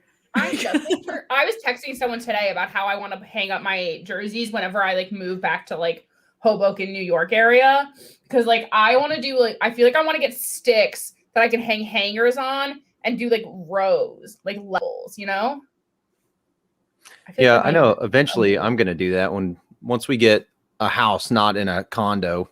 We're gonna redo the basement. It's all gonna be Star Wars and Blue Jackets and hockey. Yeah, but we live in an apartment right now, and we're gonna move in September to like a townhouse farther out in Virginia, and probably stay in there until we like actually buy property, which would at least be 5 years. So I can do whatever I want to like the area, like the walls and stuff, because we're not gonna be gone. We're not gonna move for a while. So I'm excited to like, you know, actually make it my own versus us just hanging like whatever concert posters we have to make it look nice for a year while the lease is there. That's like me with my like 6 months here. I'm like, I have like pretty things on the walls, and I'm like, I don't feel home. But like, I told my roommate I have 2 potential roommates I'm going to live with. I don't know where I'm going to go. One's in the city, one's outside the city, but stay tuned. But I have like all these, and I'm like, I texted, I was like, I need like a thought. Like I need my hockey space to like record. Yeah, I definitely am gonna have something like that in the basement. I mean, I'm gonna have to have a spot where, I would like to. Just he needs to not suck and stay off the IR for me to do something with it. But no, yeah, I'm gonna have like my workspace down there for, you know, I'm gonna be working at home probably for a long time now. But have to work from home anyway. It's just gonna look funny if I use the same desk for both of them, and it's like a hockey land behind me when I'm recording for work. Yeah. Are you not going back, Shan? Like at all? I mean, I'm gonna have to go back because I work on like classified projects for at least a couple days a week, but I don't intend to go back for 5 days a week. Yeah, that's how we are. We found out today that like we're not going back. We're also not going back until at least Labor Day. Oh, we were told today Labor Day, which is like so we were just told May, but they'll probably extend it. Yeah. Wild. Can't even. Well, if Alex's hockey arena is opening up, might have to go to work. I'll take a road trip to see Alex. Yeah, our pre-sale happened today, and since I was a full season ticket holder last year, I was able to get 4 tickets for 4 different games. Nice. So I'm excited. So I'm going to 4 different games. Do you know which ones? Awesome. Or is it like random? I'm going to. Give me a sec. I'll pull it up. I know one of them is against the Stars on a Saturday. Shannon and I are both in a giveaway right now with a Texas account, and Shannon retweeted it from our podcast account to try and win this. So I started a shitstorm from my personal, calling her out because I want to win it too. So you guys retweeted it from my personal account too. So you guys you guys like the Stars, right? Yeah. All right. Who's your favorite player from the Stars? Tyler Seguin. Why? Because he was with the Bruins, and I don't agree with them trading him away in 2015 when they did it. Megan, what about you? I like their jerseys. I don't have a passion for them. Well, then Shannon will probably be mad, knowing who we're about 80% of the way there of getting as a guest on a future episode. If you say Tyler Seguin, I'll have a seizure. I won't say it. You can say it for me. Are you kidding? Nope. How did you do that? Long story. I've long got story time. short. I've got nothing but time. I was gonna say, we're sitting here. So, I got a new drink open. Long story short, I work in IT, and I do a bunch of new hires for the company. And one of the guys I was talking to, I was just happened to talk my profile picture on Microsoft Teams for work as me wearing a Blue Jackets jersey. And he's like, "Oh, is that a Jackets jersey?" Because it kind of was cut off a little bit. I was like, "Yeah." And he's like, "Oh, go Jackets." He's like, "I love hockey." We were talking for a little bit, and he's like, "Yeah, my brother's an agent, and he knows a ton of guys." I'm like, "Okay." He's like, "Yeah, if this puts it in perspective," he just whips out his phone, goes down like 3 pictures. It's a picture of him and Wayne Gretzky just hanging out. I'm like, "Dude, you're kidding me, right?" He's like, "No." He's sitting there. He's like, there's a bunch of guys that, I could possibly get for you as a guest on an episode or something like that. He's like, "There's a lot of guys I know on IR." And I'm like, "Okay." I was just kidding. I was like, "How about Tyler Seguin?" He's like, "Here's his agent's number. Go ahead and call him. Tell him I sent you." I was like, that's what we've been looking for. We've been looking to get in contact with agents. So he told me he has a network of, they have like an agent network, and it combines the agents and some of the staff and then players. And it's a network, he said, of over like 300,000 people. It's ridiculous. That's well. And then I'll put it in everyone. our private chat. We are not announcing this yet, but we have this person as a guest for a future episode. Stop it. wow. That's a good one. Yeah. So If that's not a teaser, I don't know what is, guys. we're pretty If excited. you aren't subscribed to Cannons and Tomahawks, and what's your new account? So the other one I do is CBJ After the Blast. So it's at CBJ Blast. And I'm finalizing some other stuff with that. And then that's just going to be a post-game recap after every Blue Jackets game. So, for example, today it'll be me complaining about how terrible they are. And it's pretty much 90% of the episodes. Ouch. It hurts. I'll complain about how the Penguins can't capitalize on a power play. Yeah, but you've also, had victories in the second round of the playoffs. So that is a plus. You have some of those Stanley Cup things. That's true. Hold on. Yeah. I also haven't spoken to Tyler Seguin's agent this week. Yeah, I was going to say, I haven't had that conversation. Yeah, there's quite a bit. We did record with, I said I was going to announce it on the live stream, who the former NHL player that we recorded with this week, and I never did it. So we recorded with Kevin St. Jacques, who was drafted by the Chicago Blackhawks, and now he coaches the Carolina Junior Hurricanes and does a ton of mentorship for young players, getting them from junior hockey to NCAA hockey. And he actually coached our intern formerly, and in the middle of our, we're having like a fine episode, like whatever, I'm not calling the press that it was like the best like first 5 minutes, and then not to like knock the episode, but it was like first 5 minutes, and then out of nowhere he goes, "Oh, you're a Boston fan, right?" And I go, "Yeah." And he goes, "Bruce Cassidy is one of my best friends." And I swear to God, I screamed. Later in this episode, he starts talking about how he is acquaintances with Mario Lemieux, and Shannon and I, by the end of this episode, are both just like, he goes, "Oh, I'm really good friends with the Lakers owner." And I go, "What?" Oops. Okay, wait, I have to pull up a comment that was made earlier just because you're here now. What is your response to this comment from Jim? It's fine. Still don't see a cup, so you can have more wins in the playoffs. No one cares until you have Stanley Cup. And your fans suck. That's fair. That's the second time I've heard knocks on the Vegas fans, and that's I don't hear it all the time.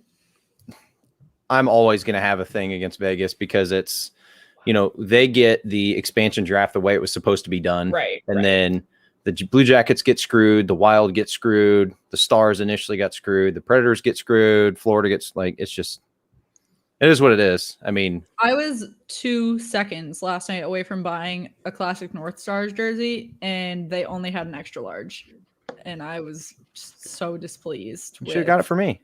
NHL.com. Well, Megan is out here buying 2 jerseys last night. Wow. And I'm like, I'm only going to buy one if it's a good price, and I'm really attached to it. And Megan's like, add to cart.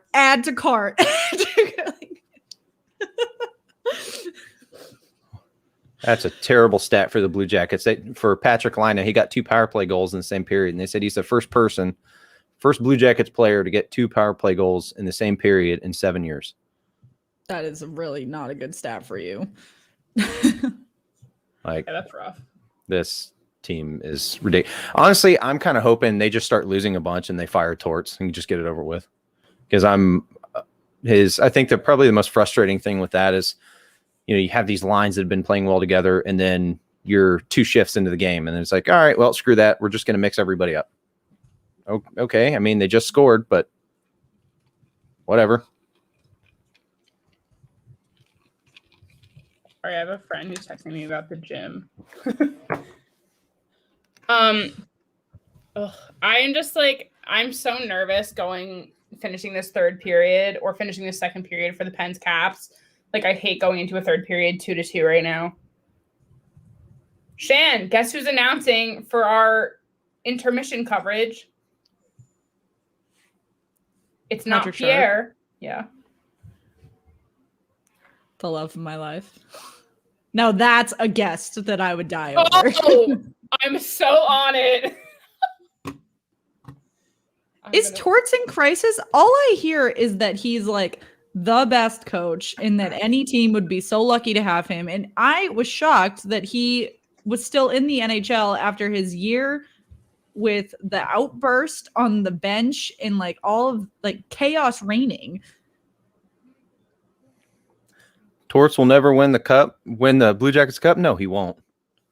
I think the Blue Jackets have hit a ceiling with Torts. Like, they have the right pieces. Whatever structure he has going on is never going to get them anywhere. It's just going to be. Bruins had a similar problem in 2013. They were very, very good, but under Claude Julien, they hit like 2015, and it was either like change what they were doing internally, or they were going to have to rebuild under the same structure, and it wasn't going to work again. And so they fired Claude Julien, and he went to Montreal, and they kept the majority of the same pieces. They got rid of. Adam McQuaid just retired, but he hadn't played in a few years. Lucic, Horton, all of those guys that were kind of starting to, dwindle, even though Lucic still plays in the league. And Johnny Boychuk was like one of the bigger losses. And now they're still playing, Marchand, Bergeron, they just lost Chara, but all of those guys, Krejci is still here from those original 2011 guys. And Bruce Cassidy is still able to play with them, just in an entirely different system. Yeah, I don't know. I don't know if it's necessarily a crisis with Torts necessarily, but my personal opinion is his contract is up after the end of the season, and I think he already has his mindset on what he's doing. So I don't think he is fully there as a coach, which I don't want. I'd rather get rid of him, tank the rest of the year, and have a coach that's actually going to care. I don't know. What do you think? So you think he's leaving? Like, that's his mind? Oh, yeah. I think he's gone regardless. I think the only way he would stay is if we somehow win the Stanley Cup, which is not going to happen. I mean, at this point, I personally don't think Blue Jackets are even going to make the playoffs unless something drastic changes. But the way they're going, they're not going to make the playoffs. Well, you were in 5th yesterday when we recorded. I didn't check. Yeah, you're in 5th still right now. Yeah, but Detroit and Nashville are so terrible. And then even though we still continue to somehow lose to Dallas or to Nashville, and then Dallas, I mean, granted they're below us, but they have like 6 less games. Their points percentage is better. Really wishy-washy. Like, they have good wins, but some of their losses, you're just like, how? Yeah, they haven't played. They have played 13 games. You can't say anymore that they haven't played. No, you can't. You can, because they weren't able to practice prior to that. They weren't able to practice. Then they got hit with COVID as soon as they came back. And then they got hit with a power grid crisis and they couldn't practice during that. And then they canceled their games. So, like, you can say that they haven't gotten a fair shot the same way that other teams have, because they I'm not saying you can't say it's not fair, but you can't say they haven't played, because they're starting to catch up in game count. Just because they've started to catch up in game count doesn't mean that they've gotten the same practice opportunities. They literally haven't had access to their facility. Yeah. I'm a little surprised though that Florida's at the top of your Central Division. That team, honestly, I have no idea what's going on, where they came from. They're an enigma.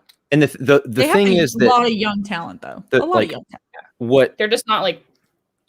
what I find hilarious about the whole situation is they're doing all this and they're not even really doing it with Bobrovsky. They're doing it with Chris Dreger. Like Bob is going in net, but Dreger's been in net more consistently lately. And I mean, after the whole drama with him and the Blue Jackets, I find it hilarious. But, you know, they get all of the Blue Jackets sloppy seconds with Winberg, Nudavara, Bobrovsky, Duclair. It's what happens. You come to Columbus, you're mediocre at best, and then you go somewhere else and you're great. So that's why I think Pierre-Luc Dubois is going to be really good in Winnipeg. So what do you guys need to make this happen? Like, is there like a specific, like, do you need like that one player that makes it click? Like, what do you want to see change? First thing, I want a new coach. Right. I mean, but player-wise. In the comments, Jim said this. So he said, Torts can't coach high-end talent. I absolutely 100% agree with you. He can't. I mean, when he won the Stanley Cup in 2004 with Tampa, probably the biggest star he had was Marty St. Louis. And he was a little, 5'7" grinder. He's not a Patrick Laine, Connor McDavid, Sidney Crosby. He wasn't like that. He was just a guy. That's why he liked the guys he likes so much. He liked Brandon Dubinsky so good. He likes Nick Foligno a lot. These guys just are okay from a skill level, but they're good at just grinding. They don't really get hurt. They're always in the play. It's like, great, but that's not going to do us anything.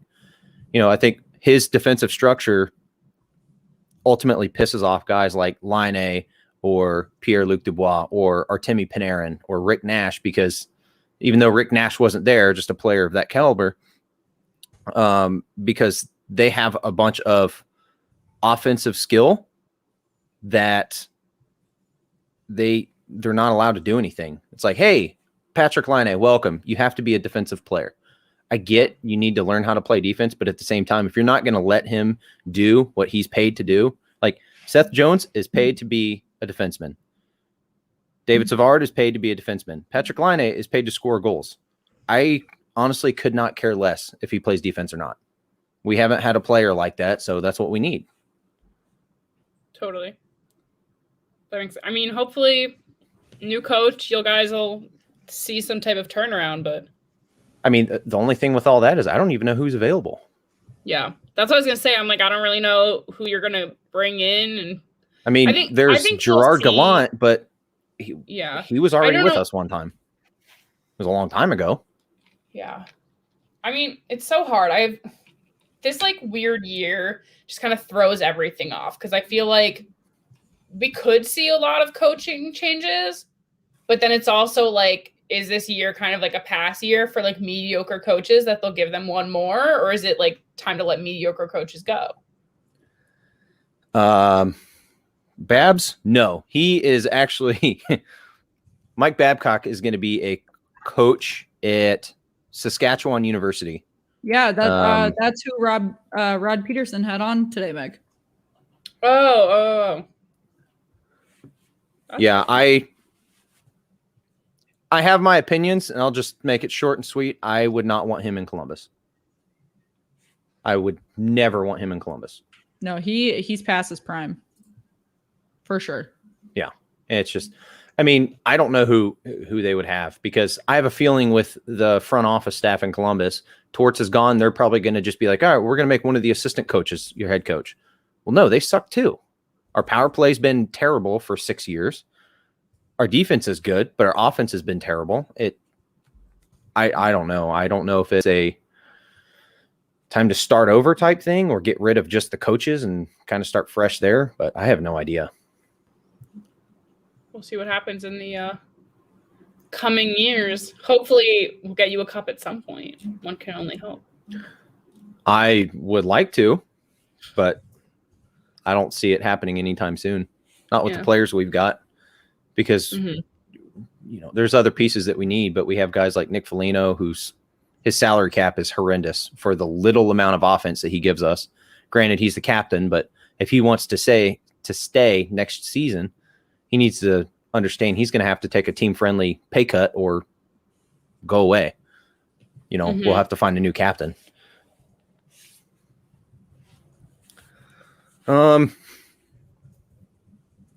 mean, okay. If fun personality, I don't care about. I want wins. I find Torts' post-game press conferences amusing enough, and every press conference he does just about. But for sure, yeah, I don't know.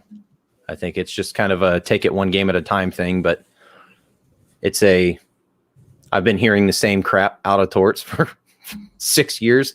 It's like, dude, you've not done anything for us other than win one whole playoff series. Like, whoop-de-doo. I mean, granted, I'm happy for what he did for the team and the culture and stuff like that, but it's kind of at a max. There's not much else we can get out of that, in my opinion. Yeah. That makes sense. But who do you guys think is going to be the Seattle coach? You think Gerard Gallant's going to get expansion team number 2? No. Do you? No, not a chance. Not at all. But I have no idea. Can you imagine if they sent Tort there?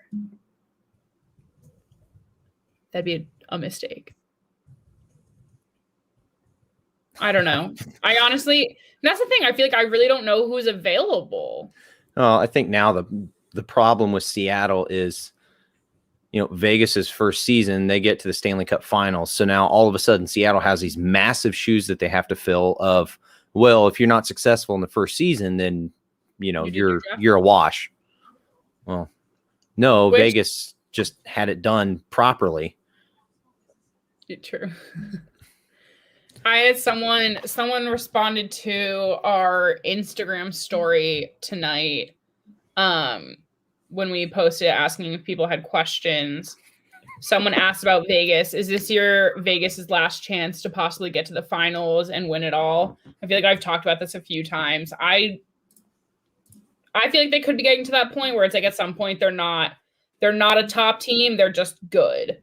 And it's like they're consistent, but I think like in the next like 2 years or so, if they can't like pull it out, then they're going to need some changes, which not that they've been completely steady. Like I feel like they've had some like a lot of changes in the past few years that because like they're so new, they're still like working out their kinks and shit as a team. But I don't know. I'll give them a few years, not just this year. Yeah, I think 2 years is a good call on that because looking at this, Riley Smith's contract is up in 2 years and Ryan Reeves is up. Alec Martinez is up next season. Marc-Andre Fleury's up after next season. Which I like keep going back in my head. I'm like, he's not young. Do you think if he doesn't re-sign with Vegas that he'll just retire? Because that's kind of I don't really know how much he's going to want to move around anymore. Because what is he, 36? He's 36. So yeah. I don't know. Honestly, with him, I could see one of the situations of, if he has one more year in him, maybe he'll re-sign with the Penguins for a season just so he can retire there. But at the same time, I could even see Vegas. Well, they're exempt from the expansion draft, but either way, I could see saying that. I kept being like, oh, they won't protect him, but I'm like, oh, they don't have to be in the draft. But I said that before. I was like, I wouldn't mind him going to Seattle to start him off, or even as a backup. I don't know. I mean, I could see him going somewhere else. Do I think he's going to resign in Vegas? No. Multiple reasons. One, Vegas is like pushed to the limit with their salary cap. And they're going to be, because then, if you have these guys that want to re-sign, they're going to be needing a raise. And Fleury's probably going to want one, even though at that point he probably hasn't earned it. That's about as much as he's going to make, unless somebody's just absolutely ridiculous. Mm-hmm. But yeah, I mean, you've got in the next, after the 21-22 season, you're going to have 1, 2, 3, 4, 5, 6, 7 unrestricted free agents. And then 1, 2, 3. The Penguins or Vegas? For Vegas. Okay. And then 6 more restricted free agents, which those aren't big name guys, but still. Yeah. I don't know. It's one of those things. I was looking at that the other day about all the availability, and I was obviously looking at the Pens, and you have a few that are like coming up on the end there. Like, who was I looking at? Malkin only has 2 years left. Gensel has 4, but that's still not like too long of a time. But then Aston Reese is up after this year. Teddy Bluger, who's been pretty decent for us, is up after this year. Brian Rust has 2 more years. Even Letang has 2, which like I don't necessarily know if he's gonna leave, but I also wouldn't be surprised anymore. Yeah. Are you on cap friendly? No. So you need to look at the contract situation for the Blue Jackets. This is why it's like my opinion, it's if you're going to win, it has to be this year. If not, you're going to tank forever. Mm-hmm. Because out of our entire roster, we have 2 people signed through the 22-23 season. I mean, it's not like your team can just disappear. No, I know. But it's going to be one of these things like Nick Foligno is going to need to leave. Max Domi will probably end up walking, which sucks. So then do you just get a solid rebuild and go from there? Like, I have no idea. I mean, it would end up being that way because then it's, it'll just be dominoes starting. Like Foligno would walk. Okay, well then Domi's going to go. And then Boone Jenner, I could see re-signing. Mikhail Grigorenko, I don't want him back anyways. But then I could see Seth Jones leaving and Werenski signing maybe 1-year deal to get to unrestricted free agency. And then, we could lose both goalies. It's just, I don't want that. That's crazy that you guys only have 2 guys past 2023-24. Yeah. That's unreal. I think that's why a lot of the Blue Jackets fan base, and myself included, admittedly, are super frustrated because we have all these guys that have been there forever and, we know what they can do, but they're terrible. And we know in possibly the next 2 years, this team could look incredibly different. Yeah. I mean, granted, I think Jack Roslovic is going to stay for a while. I wouldn't mind seeing him here for the rest of his career, even though he's only 24, unless he really starts sucking. Patrick Laine, obviously, I would love to see a long-term contract out of him. Right. But I have no idea. Shifting gears a little, still in the contract conversation, though, what do we think the Caps are going to do with Ovi? Re-sign him. For how long? So let's see. How long is he going to hang around? So he's what? A long time. 35. I mean, yeah. Do you see him getting the same amount? He's not slowing down. Do you see him getting the same contract value? I don't think he's going to get as much. No. I don't know how personally, long. Maybe I could see them. One. I could see like a 2 years at 7.5. Yeah. Because then he'll be 37, and at that point, it'll just be like a Zdeno Chara type situation. It's okay. Well, you get to a certain age, you're just going to keep signing 1-year deals until you end up retiring. Right. I personally think they'll resign him. Chara's deal is like crap. Yeah, but he's 42, 43? 43. Yeah. But that's still just like a crap deal. Like, why go to Washington for literal crap? For someone of his level, Well, he's not playing at the same level anymore. No. And I think a lot of that too, from what I gathered, and Shannon, I'm sure you saw more about it than I did, but he wasn't necessarily happy with the role he was going to be playing in Boston moving forward. And he wanted something a little bit different, which fine. They were going to have him be a healthy scratch. It wasn't something he was interested in. I'm not going to say I blame him, but the thing that we talked, it was our second episode. And the thing that Dale Arnold, who hosts the Bruins on Nesson, was saying was that, it was going to be pretty hard for him to take a back seat on the team that he's captained for so long, that he has been the face of, and have these younger guys take a lead role when he didn't feel as though he needed to do that quite yet.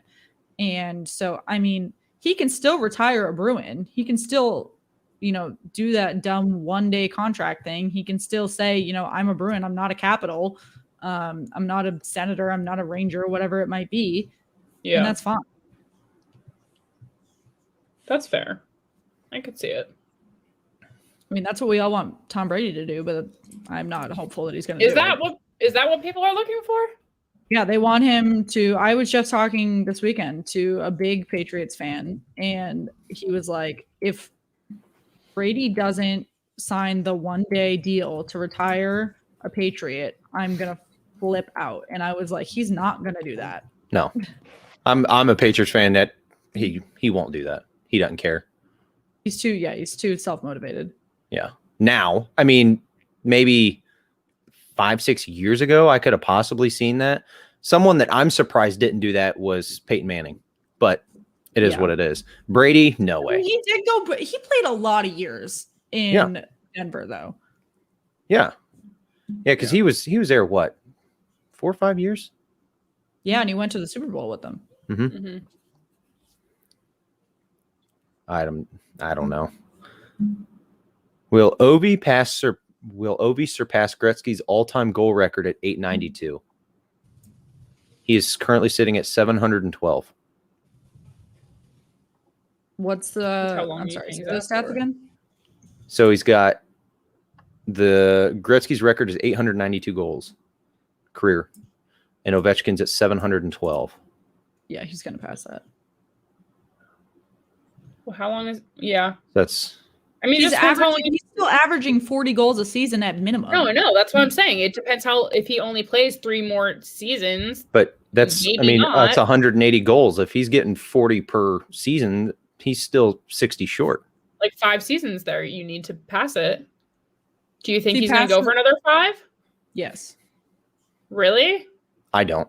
Russian players notoriously play for a long time. Yes. But not in the NHL. Look at Pavel Datsyuk. Dude, and like Jaromir Jagr. These guys are still... Same as Solani Russian? I think so.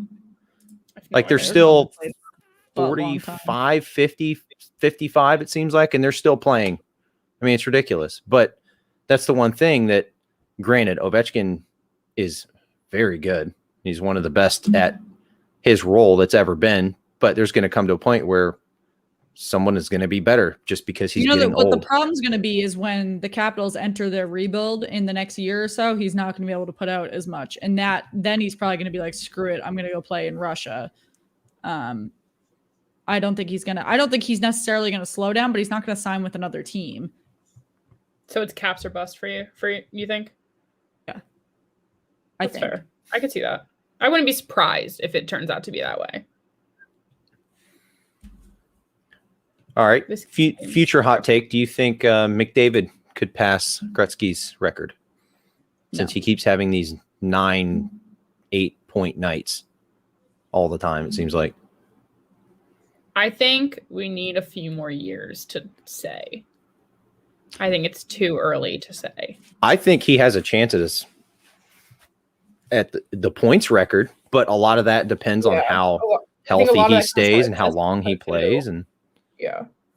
And it's like, is this his peak? Is it not? Who knows? How long can he maintain this, you know? Yeah. Oh, and that's another thing. He could sit there and, I don't know, 2 years, get frustrated because they're not having any success. Okay, I want traded. Great. So he gets traded to, I don't know, Buffalo or something. And then his points per game just tanks. He's going to get traded to Buffalo. I feel like if he goes somewhere, he's going to go somewhere quality. Like someone's going to pay top dollar for him. No, I know. It's just it's one of those things of. I kind of want him to go to Seattle. If I were him, I 100% would say, do not protect me. I want to go to Seattle. Yeah. Because then Seattle could build that team around him. Yeah. Exactly. Jamie, you're right. Teemu Solani is Finnish.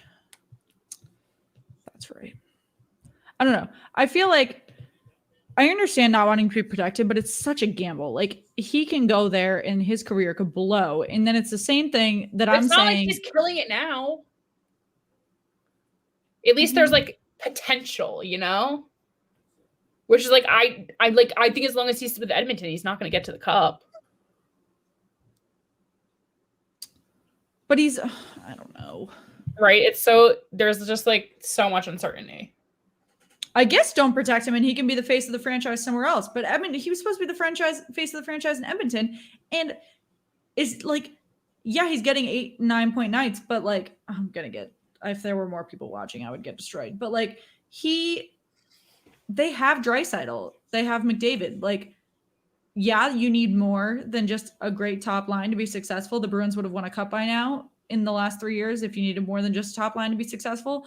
But what's the issue? Why can't they maintain a winning record if they have these tools and he's putting up all these points? What's the problem?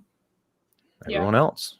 I mean, you can't keep McDavid and Draisaitl on for 60 minutes a game, which is frustrating.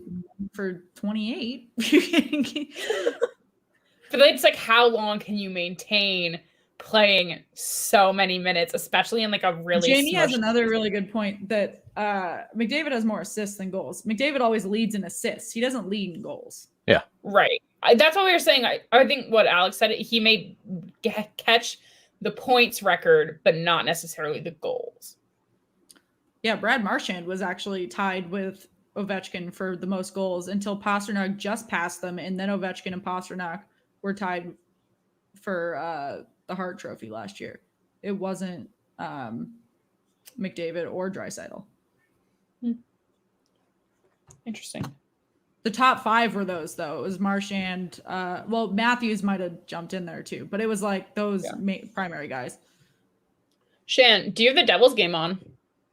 I do. It's 3-0. Are you surprised? I was. They almost just scored, though. Yeah, I am surprised. I was trying to get our link out for that last, 45 minutes of promotion, and they scored 2 goals while I was doing that. That's rough. I feel like there's so many. I feel like whenever you're distracted, whichever game you want to be watching just goes on like a scoring streak. Like it just always happens. Like the Bruins just happen to score 3 times all the time.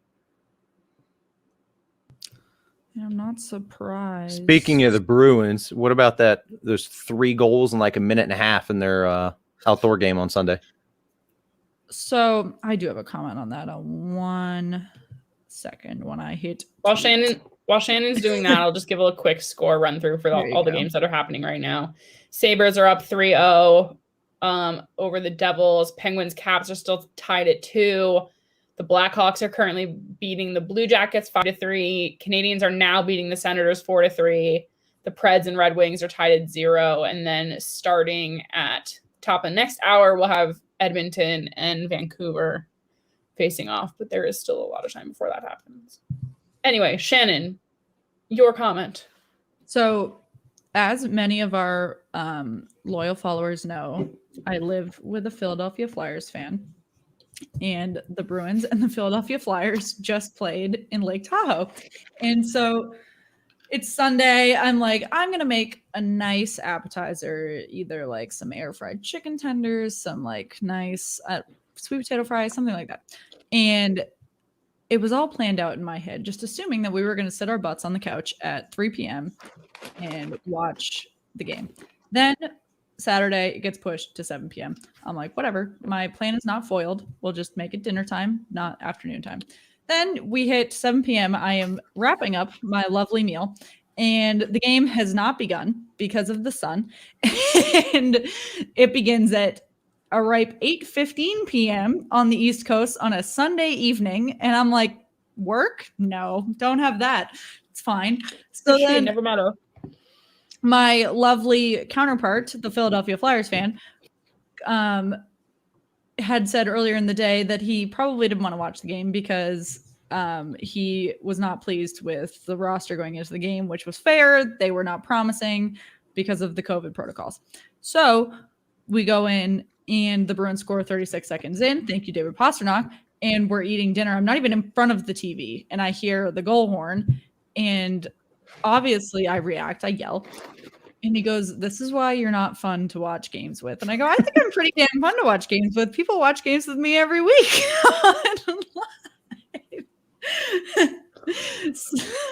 So then I watch all of these subsequent goals, and I'm not even like, by the time we get to like the latter third of the game, The Bruins are outplaying them to begin with.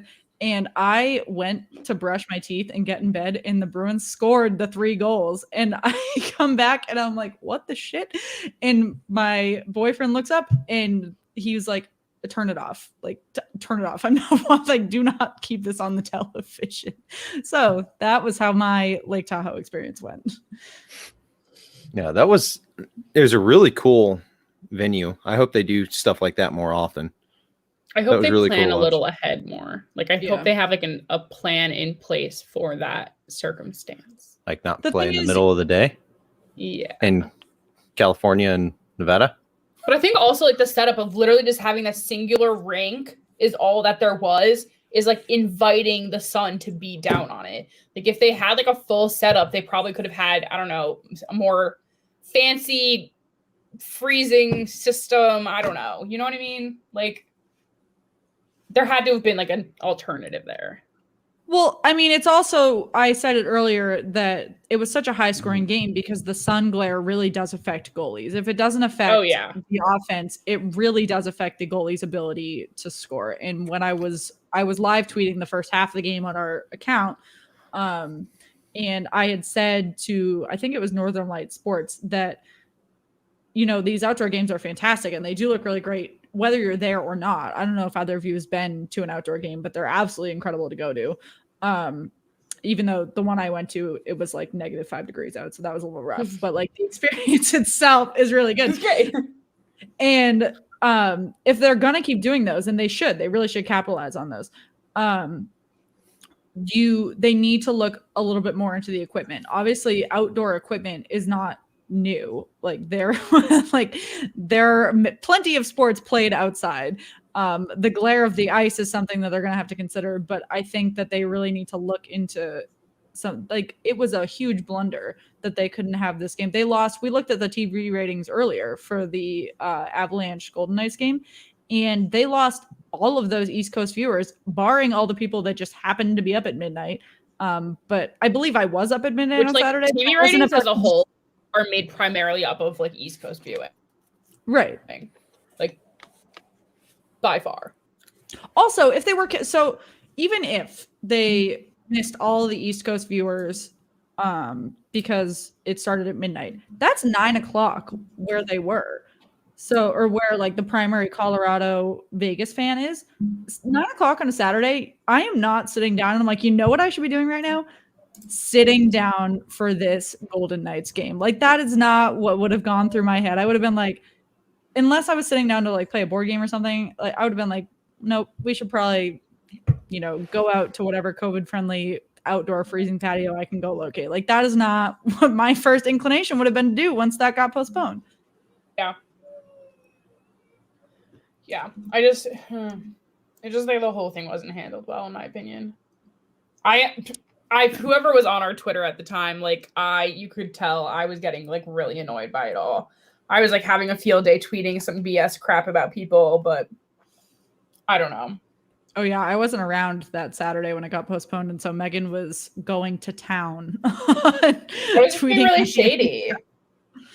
It's just, I really looked forward to that game. I really wanted to watch it. Like I wanted to see Fleury have a good game, and like who knows what would have happened if the game had happened all at one time. Like it's so hard to be like that they still would have lost. There's no guarantee of that, and it's just frustrating.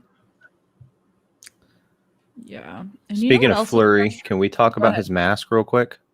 Because his mask was sick. Oh yeah, I just think Vegas looked great aesthetically. Maybe not play wise.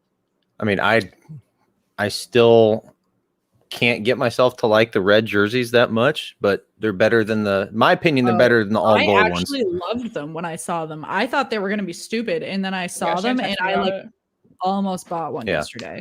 Yeah, his mask was sweet. As soon as I saw it, I'm like, oh my Lord, that is a very cool mask. And then you see Grubauer wearing a pair of Ray-Bans out in the middle of the game. Like, okay, cool.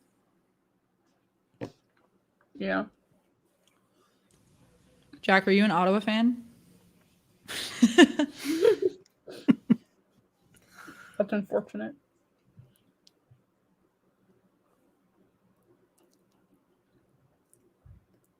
All right, Alex, it's 5-3, Blackhawks, CBJ. Are you coming back? No. Tying this game? No? We're not. I won't even make a bet on that. Are there any? Oh, your game's probably going to overtime. I called that, Megan. I know. There's a lot of time left. There's a lot of hockey left. 10 minutes is a long time. Oh, there's a fight between New Jersey and I Buffalo. love the fight. Shannon, Jack isn't an Ottawa fan. No. Well, that's confusing. Oh, Leafs, even worse. Oh no! Oh no! Oh, did they score? No, we're down. Who the fuck is that? I'm 30 seconds behind you. Gotta give me time. Figure out who that is. Who goes down? Oh, they just cut commercial. Fuck. Shannon, figure out who just got hurt. See at all who that is. It's a someone in the tens. There's a 6 in it. Is it? Oh, it maybe. Who's it? Who the fuck is? Is it? Do you have a Schultz?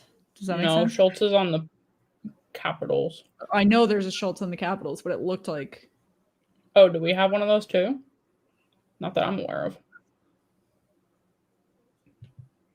16. Hot Take City.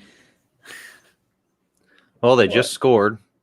I've been complaining Zucker. Oh no. about the Blue Jackets power play being terrible. 3 games on, and I mute all of them, so I never hear when someone scores. And I just look over, and I'm like, "Oh, 4 goals scored!" Like, I'm so concerned. Yeah, I've just been complaining for a week about their power play, and they've scored 3 power play goals today. Could this be your turning point? No, Okay. no, it's just one random game. We'll score, yeah, like he said. We'll end up scoring and go to OT, or we'll tie it, and then the Blackhawks will score with like 10 seconds left because our defense is a bunch of morons. That's so sad. I mean, my defense sucks too. I think thought our it was biggest issue, 18? it's like, it's Lafferty? not necessarily the defense. I think the biggest thing with us is we can't even make good passes and maintain control of the puck. It's insane. No, it's 16. It's Zucker, not Lafferty. Lafferty's 18. all right, I should said Schultz, Zucker. They're similar last name lengths, at least. Yeah, that's fair. I don't really There know it what is. just happened. Oh, he's messed up, bro. Yeah, he's not even walking on it as he goes into the tunnels. Fuck. Oh, Get down to work. Find a new man.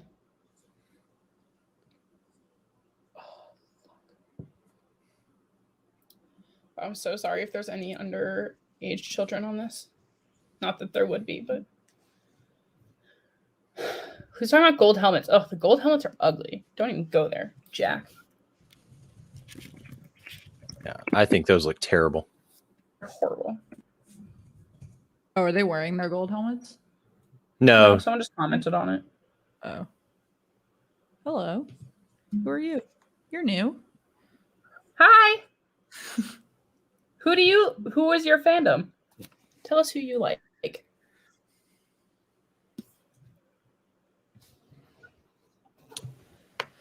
Because he's old. short, sweet, to the point. He's 35. Like, we just talked about how Ovechkin should retire. Like, talk about Ovechkin's not slowing down. Bergeron's been slowing down for 3 years. That's my take. Do you think he should have been captain since he's Yes. older? Oh, that was an easy decision. What they messed up was the assistants. They should have Oh, done. Blackhawks fan. Oh, Yeah. What's your take on did- tonight?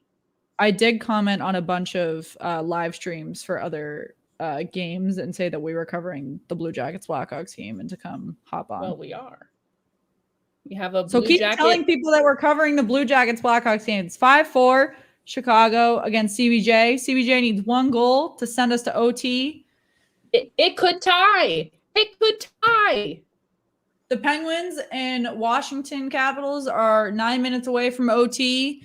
The Devils have been run away by the ugly, ugly Sabres.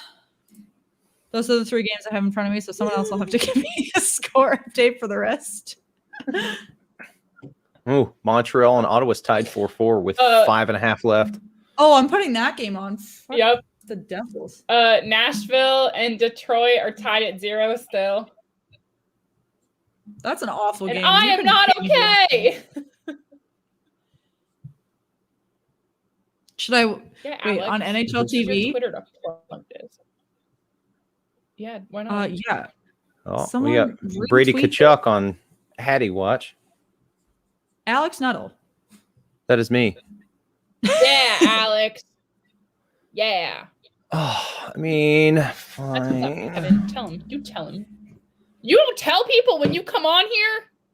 So good. That's the first time we haven't brought up the Rangers yet tonight, Jack. Also, That's should so I true. should I love watch that the comment. Montreal coverage or the Ottawa coverage? Here, you watch Montreal. the I'll throw Ottawa on coverage. Ottawa. No, I'll watch Ottawa. My I don't computer care. might burst into flames if I put on Montreal. All right, let's watch. Fine, then I'll put on Montreal. I'm just gonna hit away and see what happens. If it's in French, I'm not watching it. Oh my god, if it's in French, that'd be so entertaining. What are you talking about? It's not. I hate French. Sorry to anyone that speaks French. It's not. I my would like to language. see what type of deal P.O. Joseph gets. Yeah, I can't stand that they have it in French and, the French Canada, Parlez-vous those French français? people doing French stuff. All right, wait. Back to this comment. My best friend What from is happening with college Lafreniere, and why is the Rangers' biggest rival the Russian government? I think these are both very valid questions. Alex, you may answer part 1. Part 1? Yeah. Never mind. It's all one part, but you can answer the what's happening, and then we can talk about their biggest rivals. Lafreniere, not ready. That's my honest opinion. I'm sorry. He's just not ready for the NHL. I think it was an underwhelming draft. I Yeah. think he was overhyped. The same way that Cole Anthony in the NBA is, everyone, he dunked the other day and everyone had an aneurysm, but that's like the best thing he's done all season. Well, I feel like that kind of happened with Jack Hughes last season too. Yeah. They're like, oh, this kid is amazing. He's the best. And then he just has an underwhelming season. And then this past draft coverage, it was all on Lafreniere. And I mean, it was obvious he was going to go number 1, but everybody was just talking him up, hyping him up. And then they're mad because he didn't score until 10 games into the season.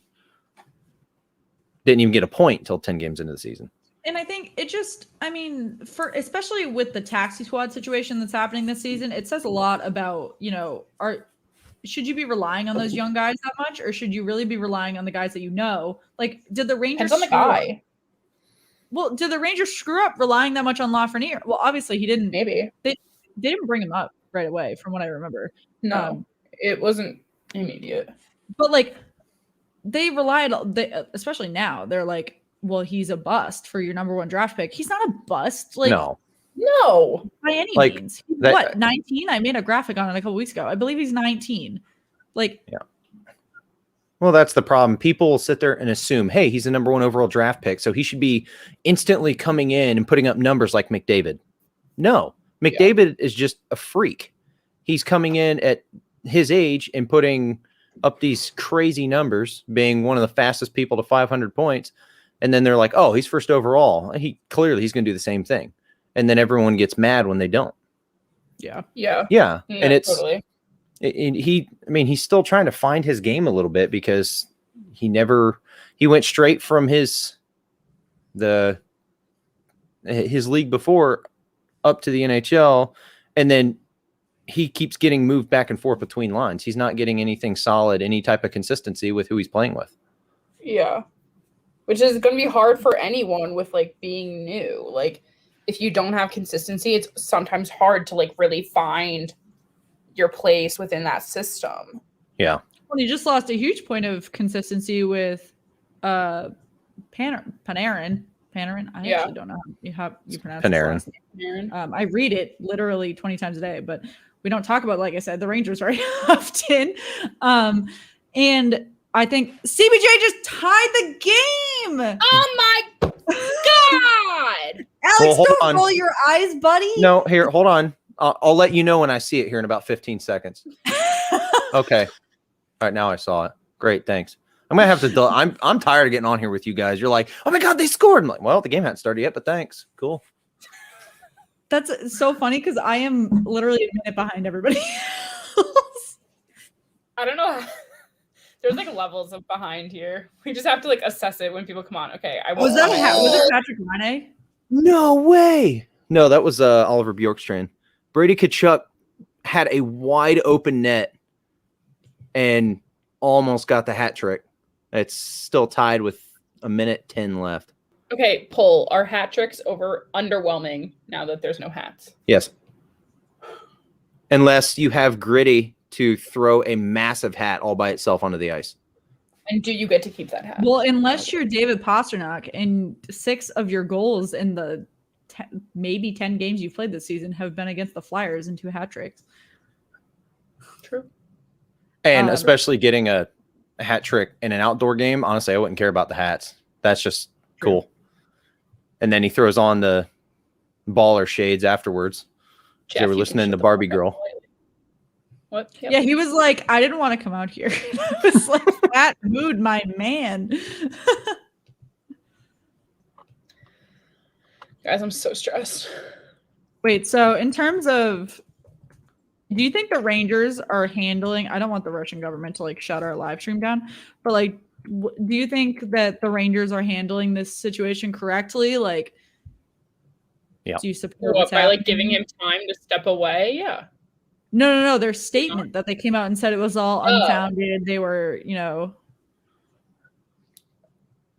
Well, there's no evidence they about it. That's the thing. It's just Putin's friend who was a coach. He's literally the only person that said anything about it. And there's been no names of the woman or anything like that. It's just. Well, didn't whoever it was about, she came out and was like, that's not true. I didn't see that. I'm not saying that that's incorrect or anything. I haven't seen it. Yeah, so I don't know what else they could have done, Yeah. That could have happened. I'm not sure. But no, I do think that they're doing it properly with making the statement, letting him take the time. Because, he's a big piece for their future. They need to deal with it accordingly. And they're not doing great right now. So it's not like, hey, well, here's a big part of this team. It's not like Boston saying, oh, we're dealing with this with Pastrnak. And then, okay, well, just letting him kind of leave for however an undetermined amount of time. Oh, the Devils scored as soon as I turned the game off. Shannon. Wait, I want to answer a question. They're not out. They're not out of this game, people. Okay, I want to answer this question. What are your thoughts on the Penguins and Capitals reverse retros jerseys on NBCSN right now? I think the Caps look great. Shannon made a point before. The Penguins one is underwhelming in action. Like, you can't really see it. Like, the lettering is really small. And we were talking about, I have a sweatshirt of their reverse retro that's really nice. And I think part of it's like the way the sweatshirt's built is really cool. But the Pens don't look as good as the Caps in their reverse retros right now. Oh. Great. And I think the crazy thing that we were also talking about is that this is the night that the Capitals are debuting their reverse retros. Yeah. And they're sold out. Yeah. Which is so disappointing. It's just such a nice jersey. Like, it's just great. Like, I could see if they if they stock, I would consider it again. What happened? The Canadians scored with 2 seconds left in the third. Oh, for Montreal Sens? Yes. Got it. I thought you were watching your game. I was confused. No. I've got both of them up. Got it. Penguins have less than a minute left. I am stressed with a capital stress. I hate them, but this game is really good. Who? Yeah, this goes, it's going to go to overtime and the Blue Jackets will lose. They're horrendous in overtime this year. Wow. Matt Murray, that's a heartbreaker, buddy. Matt Murray. What a yoke. Chara, go out. Yeah, there, go. Man. It's the Pens. Wow. They will lose an OT. Jeff, I'm not saying you're wrong, but I don't think we're as bad in OT as we could be. Do you know there's 4 games going to overtime right now? All of them? Wait, there's 5 games. The only one that didn't was Buffalo. I'm going to make a bold statement. Say no, Montreal's game is not going to overtime. No, they're not. Oh, wait. They're reviewing the goal. Now. They're reviewing the goal. But the puck, it went in. So the Blue Jackets had one exactly the same way earlier. It went in and hit. No, it went in and hit the camera at the top. That counts as in. Yeah. So. Yeah, they did. They reviewed one of the Blackhawks goals earlier. Got one of them a few weeks ago. Like, we need to cover more Canadian games. There are no. Isn't that your old goalie? Yeah, I actually am not a Murray fan, if that's who we're referring to. Just Hawks and OT, Pens and shootout.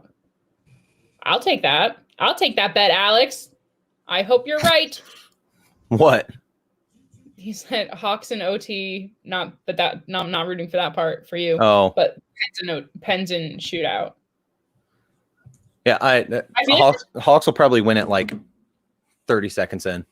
Yeah, I Blue think Jackets are terrible. OTs right now. But no, I feel like the Pens, and Caps, it really depends what OT lines are against each other. Because we have what is it? Gensel, Crosby, who's their third for part of it? I think is Letang.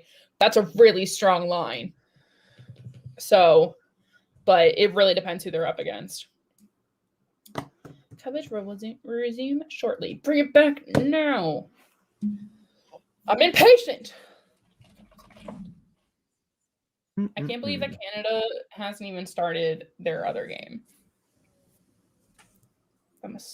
I feel like you just missed an entire day. And Sid is rewrapping a stick. Okay, that's fine. Okay, after overtime, the Pens are up 2-1 in shootout 3, or 2-1 and 3-0 in a shootout. And then the Caps are 2-1 in OT and 2-0 in a shootout, I think it said. So really, we're both doing well in OT. So that sucks.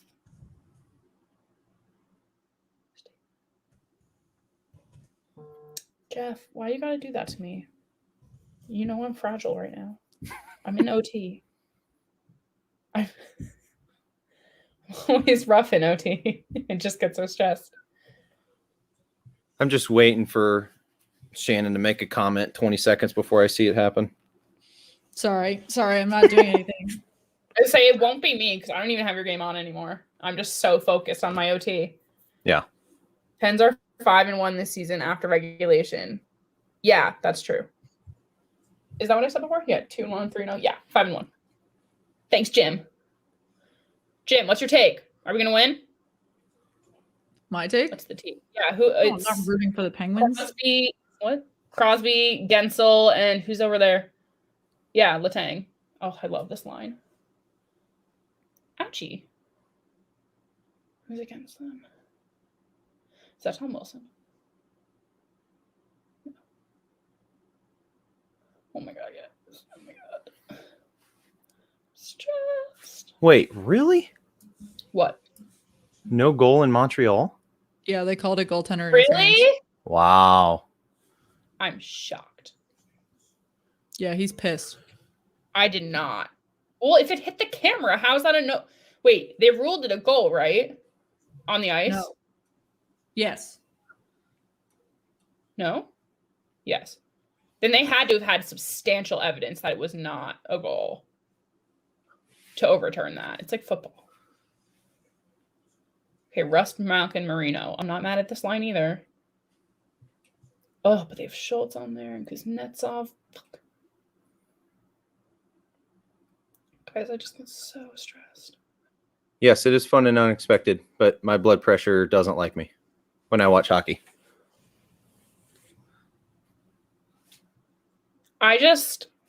When I watch hockey and I drink spiked seltzers, My face starts to look like I've had like 6 shots of tequila, and I'm. Why?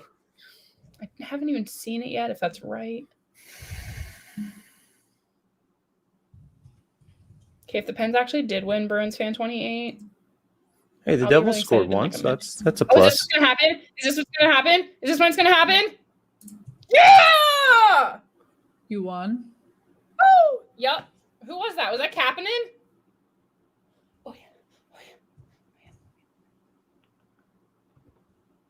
I'll take it. Yep, Kapanen. Fuck yeah. Oh, Vanacek just like slammed his stick. I know you told me, but I didn't get to see it yet. Vanacek, when he went into the tunnel right there, he like slammed his stick down. Not as aggressive as Carter Hart, but like, who still, he was pissed. What's the 4th game in overtime? Why are they saying this wasn't assisted? Are you shitting me? There was 100% an assist on that. That's some bullshit. I've Whatever. seen the goal, everyone now. For who? Me? Oh, dude. Shannon? Which goal? Yes, Jim, I hear you. I know you said it. Guys, real talk, as a female, why are all these young hockey players like already married? Like, is that a thing that hockey players get married when they're like 12? Off the wall raid. I love when they do that. Yeah. What is up, off the wall hockey people? Subscribe. Subscribe. We will throw your leader some stuff.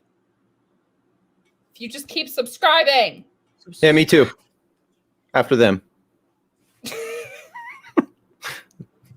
Subscribe.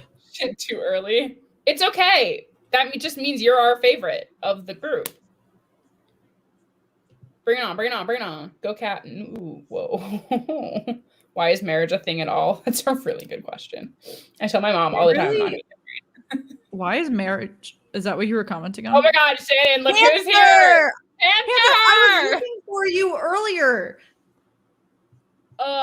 We love a good off the wall raid. I'd love a rail, but that's so funny. Guys, all you off the wall raid humans, tell us what games you're watching.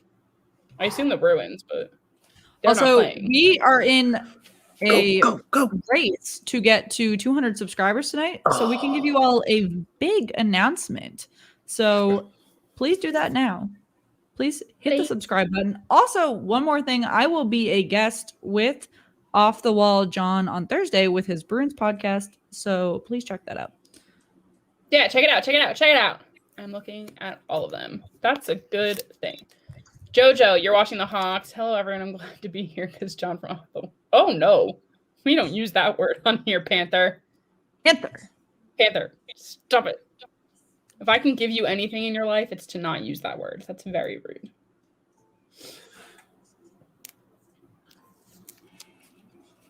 No. Bruins fan? Yeah, Panther. Bruins fan. Way.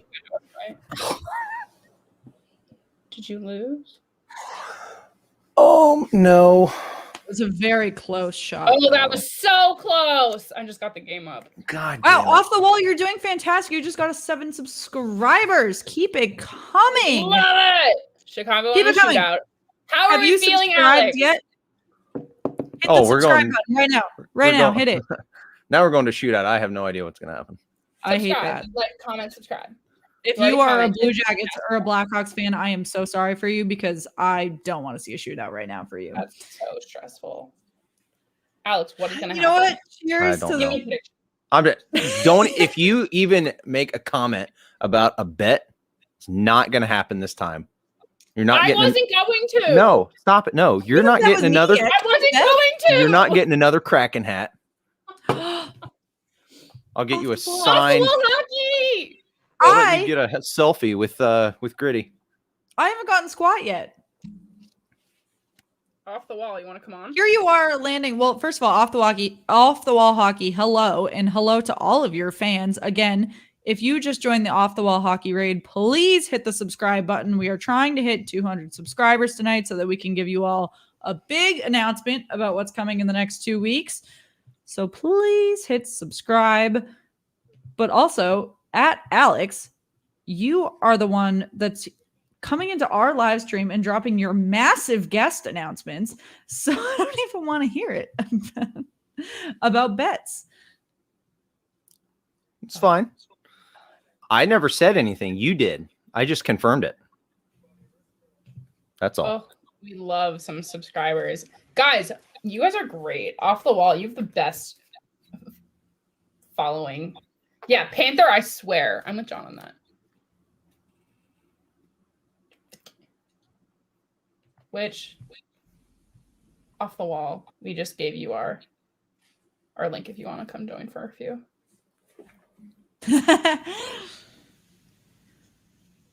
They know what's up. That's true. They do. So does Off the Wall. That was a good shot, Alex. You can't even deny. Oh my god. Wow, shootouts really give me anxiety. Oh, Patrick Sharp. Hello, gorgeous. Line A.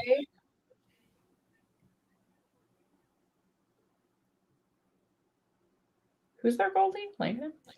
Lankinen. That's right. He's looking incredible in this shootout. He really is. Oh, we'll stop commenting. No one talking about you're right. We're not going to talk about it though. What up? What's We're up? not going to talk about Ottawa, Montreal. Yeah, we are. Maybe soon. John, I have an original 6 hat too. Oh, nice. That's awesome. I love this hat. Oh, Toffoli. You covered the Guys, Caps. we can't comment on the Blackhawks CBJ game until Alex sees anything. Okay. Hi. It is what it is. And feel free to comment. Okay. Well. Ouchie. Ottawa's been playing a lot better. If you had better. bet against your team this game, you would have won. Yeah, Ottawa looks good. I kind of hope they win this game. Only a little. Fucking I'm Only like, a tad. I'm bunch really of morons with the puck. I'm Jesus. really starting to root for Ottawa now. Like they're the lovable losers of the NHL. That's so wholesome. I found Our very myself. first guest on was saying that their podcast is betting, and they're betting that Ottawa won't score 10 games. So each of them has the over under 10 games. I'd like to shoot think out. the over on that. I think it is the over. They already have 8 wins. Yeah. Well, they're going to a shootout. Who's going to take it? John, do you bets on this game? Thankfully, no. Although my bet tonight, I only took one tonight, and it was a dumb one. It was completely just, it was a parlay that had very little chance of actually happening, but the payout on it was nice. So I had Chicago and literally nothing about sports betting. Literally nothing. No, I know what he's saying. It's fine. I parlayed Chicago and Detroit. The chances of both of them winning were not high, but I would have won 4 times what I bet. The payout was nice, but I don't think it's going to happen. Oh, Hawks So do you bet Jackets based shootout. off just who's going to win, or do you bet? It depends. Most of the time, yes, but there's different. Like there's puck line, which if it's a favorite, they have to win by 2. If it's not the favorite, they can lose by 1 or do better than that, and you would still win the bet. Or you can bet over-unders on like total goals scored in the game or total goals in a period and stuff like that. Shan, are you watching this Ottawa game? Yeah, Whose coverage do you have on? both actually, because Oh, what do you think of Ottawa's shoulders? Their shoulder patches. They were just on They're for fine. us. Like, you know what? I don't hate. I like them. Quote me. Oh, Ottawa. the S? I like the S kind of. That's I a like good. that, yeah. That'd be a terrible that could never be your main logo, but as like a Right. secondary patch, that's not Mhm. bad at all. Wait, maybe I'm not Totally. saying it right. Hold on. Maybe my head. Brady missed it. I guess That that's wasn't fine. even I was hard gonna say for Price the to black, Stop. the ugly new logo on the black isn't that bad. But I noticed that Matt Murray has the ugly new logo on his helmet, and that's really grinding. Yeah, I'm not really into the helmet for Murray.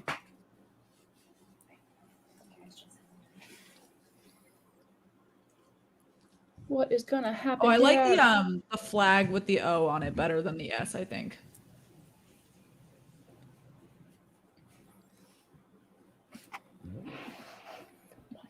All right, it looks like we still got Corey Perry's your first shooter in the shootout. Is this 2015? Who's Corey Perry playing for? Canadians. Yeah. Really? Yeah. Here comes Stutzla. Oh, he's so sick. Oh, this kid beautiful. is so good. He didn't even have to try on that. It literally just clean shot. That reminded me of a Patrick Kane shootout move so much. I feel like there's not a good excuse for Price not getting that too. Like, it's not like it was a corner. Like, it was literally just like straight through in the middle on the side. Yeah, I went 5-hole on him. I mean, I've never played goalie, so I don't know what you're supposed to do in that position. Yeah, I recently found out that Megan can't skate. So. Ooh. I didn't learn when I was young. And then in my defense, in high school, I broke my back. So now my mom is really against me trying to learn. Send. Whoop, whoop, whoop. Ottawa, the lovable losers. Damn. Well, here's their, to add to that, who else is still in OT?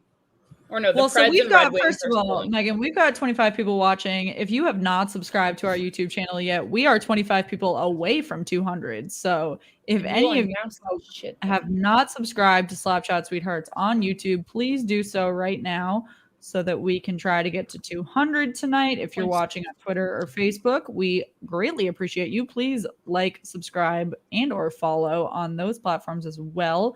We are very new to Facebook, but getting a surprisingly supportive crowd. So that is very nice. Which is like fantastic.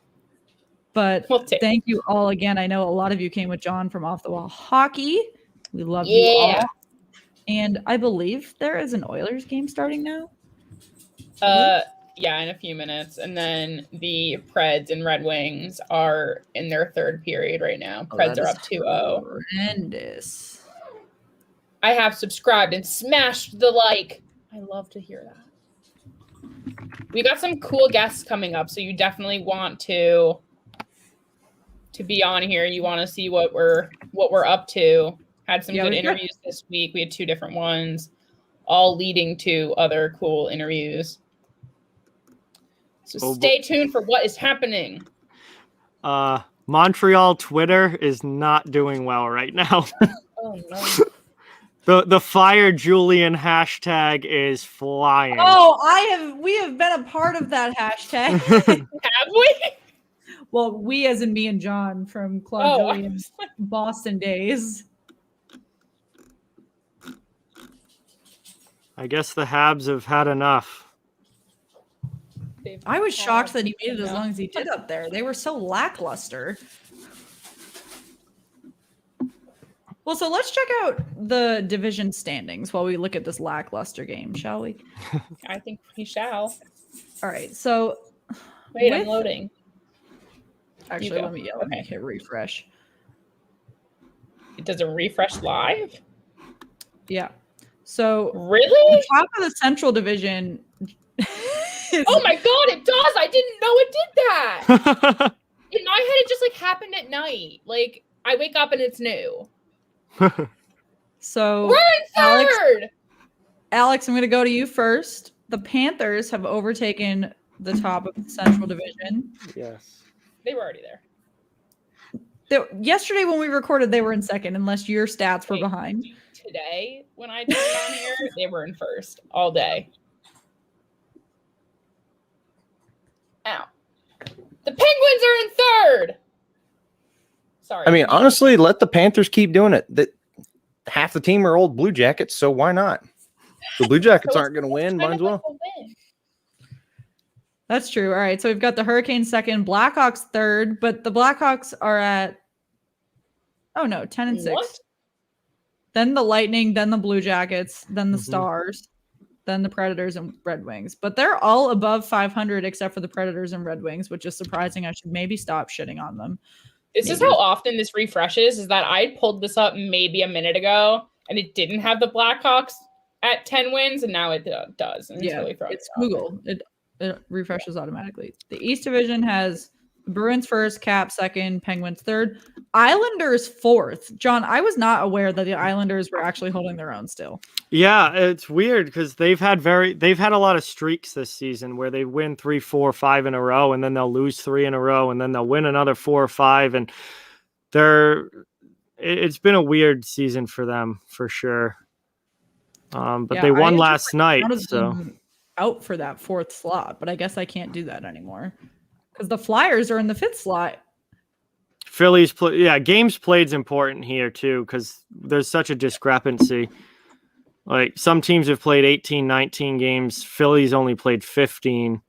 So they're 2 points behind, but they have 2 games in hand on Pittsburgh and 3 games in hand on the Islanders. So that would probably make up. Had played their 4 games out of hand, they could be in second. Just saying to everyone who thinks that I'm insane about the Devils. Yeah, I'm not liking the L3 on their streak column now, though. No, that's not. They were doing really well. Today was particularly bad. Yes, and they lost. They've lost to Buffalo twice now, which is not good. The Penguins have the longest win streak in the East right now. Yes, they've won 3 in a row. 2 against the Islanders, and then they just beat the Caps tonight. The longest win streak in the NHL belongs to the Los Angeles Kings. Win 5. Yes. And the Kings were a team that a lot of us have been saying to kind of keep an eye on. I didn't think they were going to be a playoff team this year. I thought they were going to finish 1 spot out of the playoffs, but with the way that they're playing now, they could snag that 4th spot in the West. Yeah, for sure. Because I'm looking at, the Wild have win 3. Yeah, they missed a bunch of time. Well, the Kings have 2 games in hand. In hand, yep. Or the Wild have 2 games in hand on the Kings. Vice versa. So they could pass them. Well, the Blues are in second, but they've played 19 games. Yeah, and they've something's up. St. Louis has had a lot of injuries, but they haven't been that great. They've won a decent amount of games, but Colorado's played less. Minnesota's played less. Everyone else, Vegas has only played 16. I wouldn't be surprised if the Blues start to drop. Yeah, it's like everyone else catches up. They're losing games that they shouldn't be losing, too. Like, they haven't played Colorado. They've played Colorado twice. I don't even think they've played Vegas yet. I don't think they have. I don't think they've played Vegas yet. So, they haven't even faced the toughest competition in their division yet. Right. Well, with the Blues, it doesn't help. They lost Carl Gunnarsson. He's on LTIR. They just put him on today. Yeah, he's out for the year. Yeah, so that's not going to help them. No, they have so many guys on their injury report right now. It's getting ridiculous. See, I'm going to pull it. How is the North? They have pretty even. Well, why are the Canadians have 3 games in hand if nothing's been canceled? Yeah, they've got 3 on LTIR and 3 on regular injured reserve. Yeah, that's been tough for St. In their Louis. LTIR, you got Tarasenko, Steen, and Gunnarsson. Like, those are not small, just rookies that don't matter. Yeah, no. Especially, Tarasenko being out hasn't helped, definitely. Steen's done. He's he was not gonna officially retire until his contract runs out because obviously he still wants to get paid, but he's never gonna play again. So that's a huge loss for them from a leadership standpoint, particularly.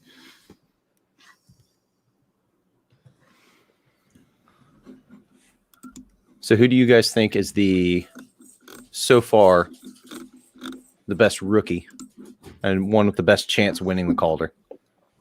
Did you go off our comments? I don't know enough about our rookies to. I was gonna say I really don't have a. Just because the Bruins don't have a rookie, and the East isn't running on young guys. Well, they're running on young guys, but not like immediately out of the draft. Yeah, I was gonna say they're not running on rookies. They're running off of like taxi squad people too. Yeah, Lankinen was my favorite, but he's been a little shaky. The last couple of games he's played haven't been his dominant performances. I think Kaprizov for the Wild is going to be there. I think Stützle definitely going to be there. He's getting better and better. There's Mark's here. Let's go. Ty Smith has been really underrated. People aren't realizing how good Ty Smith has been for the Devils. He looks like a true number one defenseman in the making there. So those, I would say, are top 4 rookies right now, in my opinion. Yeah, I know preseason I was banking on Quentin Byfield, but he hasn't really been doing much of anything. And hopefully, I know the Ducks just called up Trevor Zegras, so maybe he'll just start going on a tear coming up. Zegras is going to be a superstar. Yeah, Lankinen wasn't in my head because he had been in the NHL at least system for so long, so I didn't think of him as a rookie. But that's definitely a good pick. I definitely didn't think he would count. He's an NHL rookie. He's not.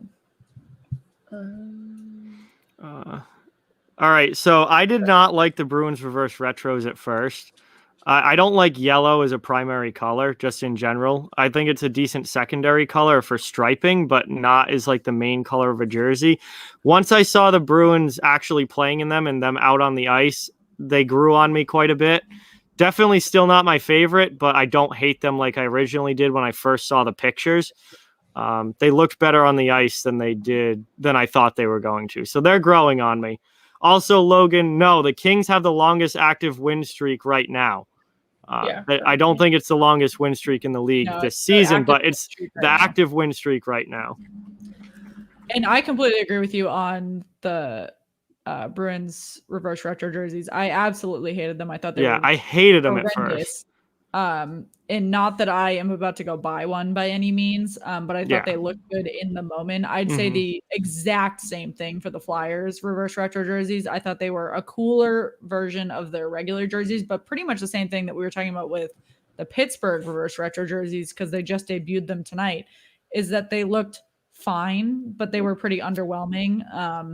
I mean, I know Megan got the hoodie for the Pittsburgh reverse retros and it looks good. Like the hoodie looks good, but in terms of the jersey itself, they didn't make it a whole uniform the same way that the Stars did, the same way that the Capitals did, the same way that some other teams did. And so it's not really hitting, home the same way that others can, but I don't know.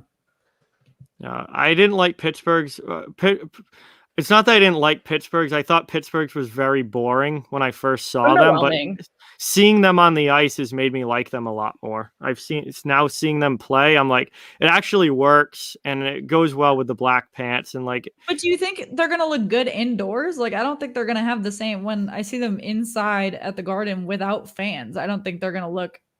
No, probably won't be the same. No. Probably not. I know that's why it's definitely not launching to the top of my list for sure.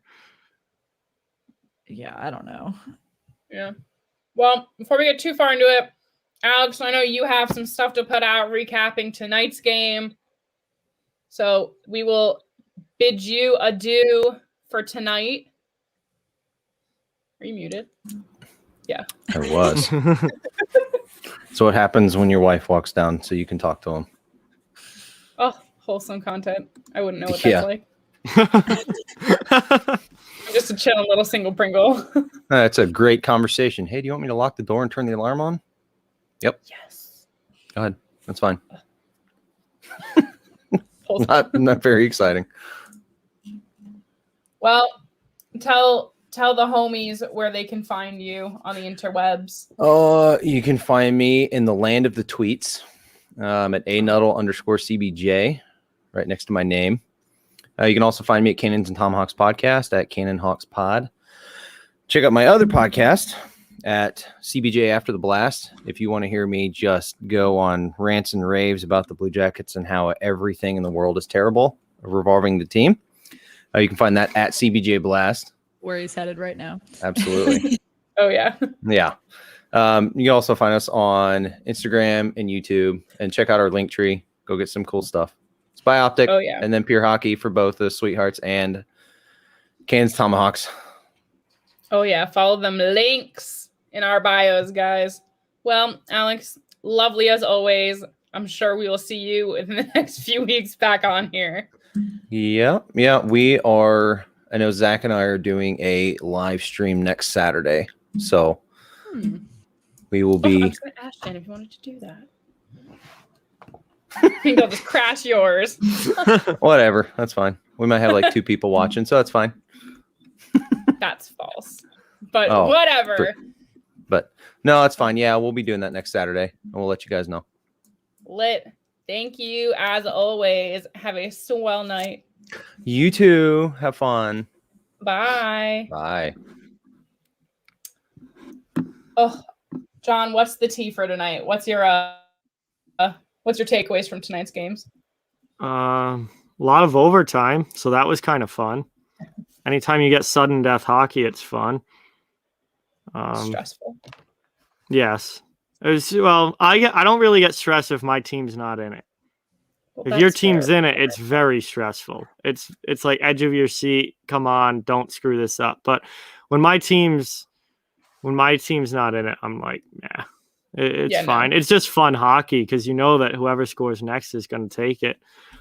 Amon, was that question for me about Joel Farabee? Because if you're going to talk bad about Joel Farabee, I'm not here for it. That he was literally the best player for the Flyers in that game Sunday night.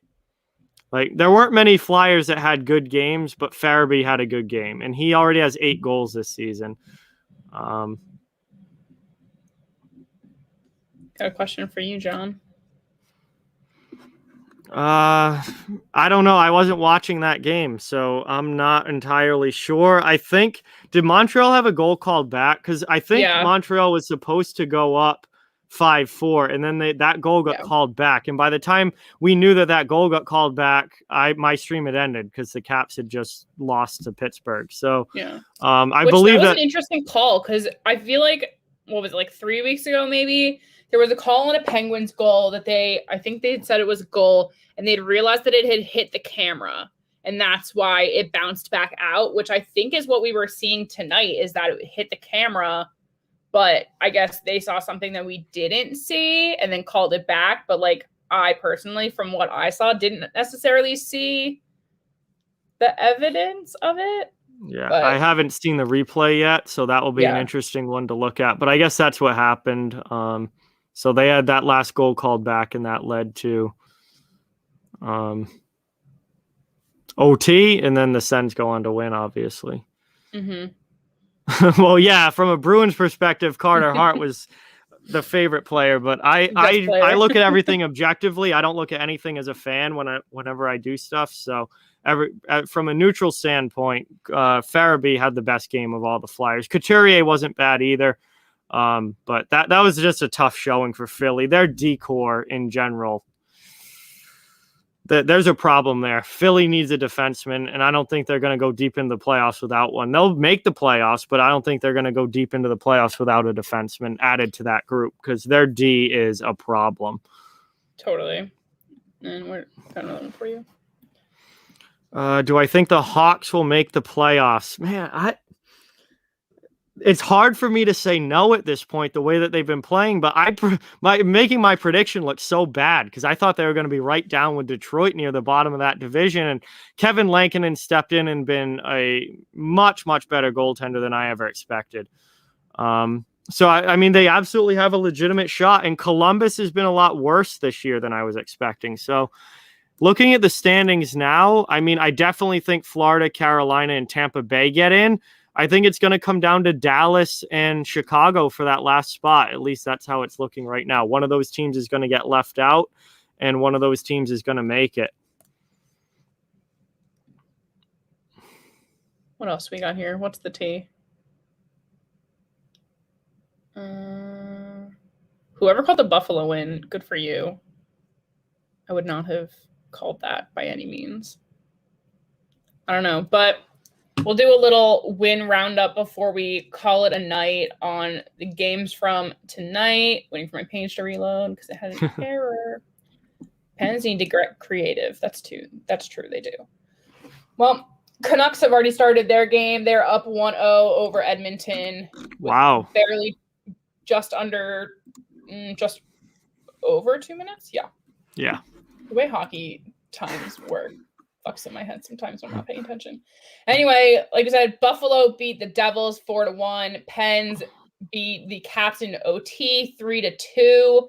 The Blackhawks beat the Blue Jackets in a shootout 6-5. The Sens beat the Canadiens 5-4. I'm the only one who calls them the Canadiens. 5-4 in a shootout, and then the Preds just beat Detroit 2-0. So that's our night, other than that one Canadian game. So, you know what, guys? Things are winding down. Yeah. Everybody, make sure you subscribe to Slapshot Sweethearts. Make sure you're all subscribed. I want to see the big announcement at 200. So you guys got to get them to 200 ASAP. I'm gonna keep making you guys subscribe until they get to 200. Well, good. And then like our content too. It's fun. Yeah. Like us on Twitter. Yeah. Our Twitter is going. It's been fun lately, so definitely check it out there. But cool. John, you have your stream tomorrow. Yes, I'm doing 2 games tomorrow. It's going to be a fun time. 7 and 9:30, both NBCSN games. So it's going to be a long night, but it's going to be a fun night. Those are long nights, back to back. Oh yeah, those are a good 5.5 hour streams, but they're fun. Totally. Shannon, you're muted. Can't hear you.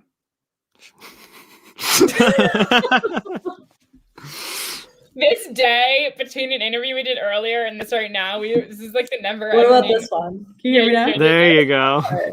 It's like the old Verizon commercials from like 2003. Can you hear me now? Yeah, I do. So I have a podcast microphone, but I moved to a different spot, and so I unplugged it.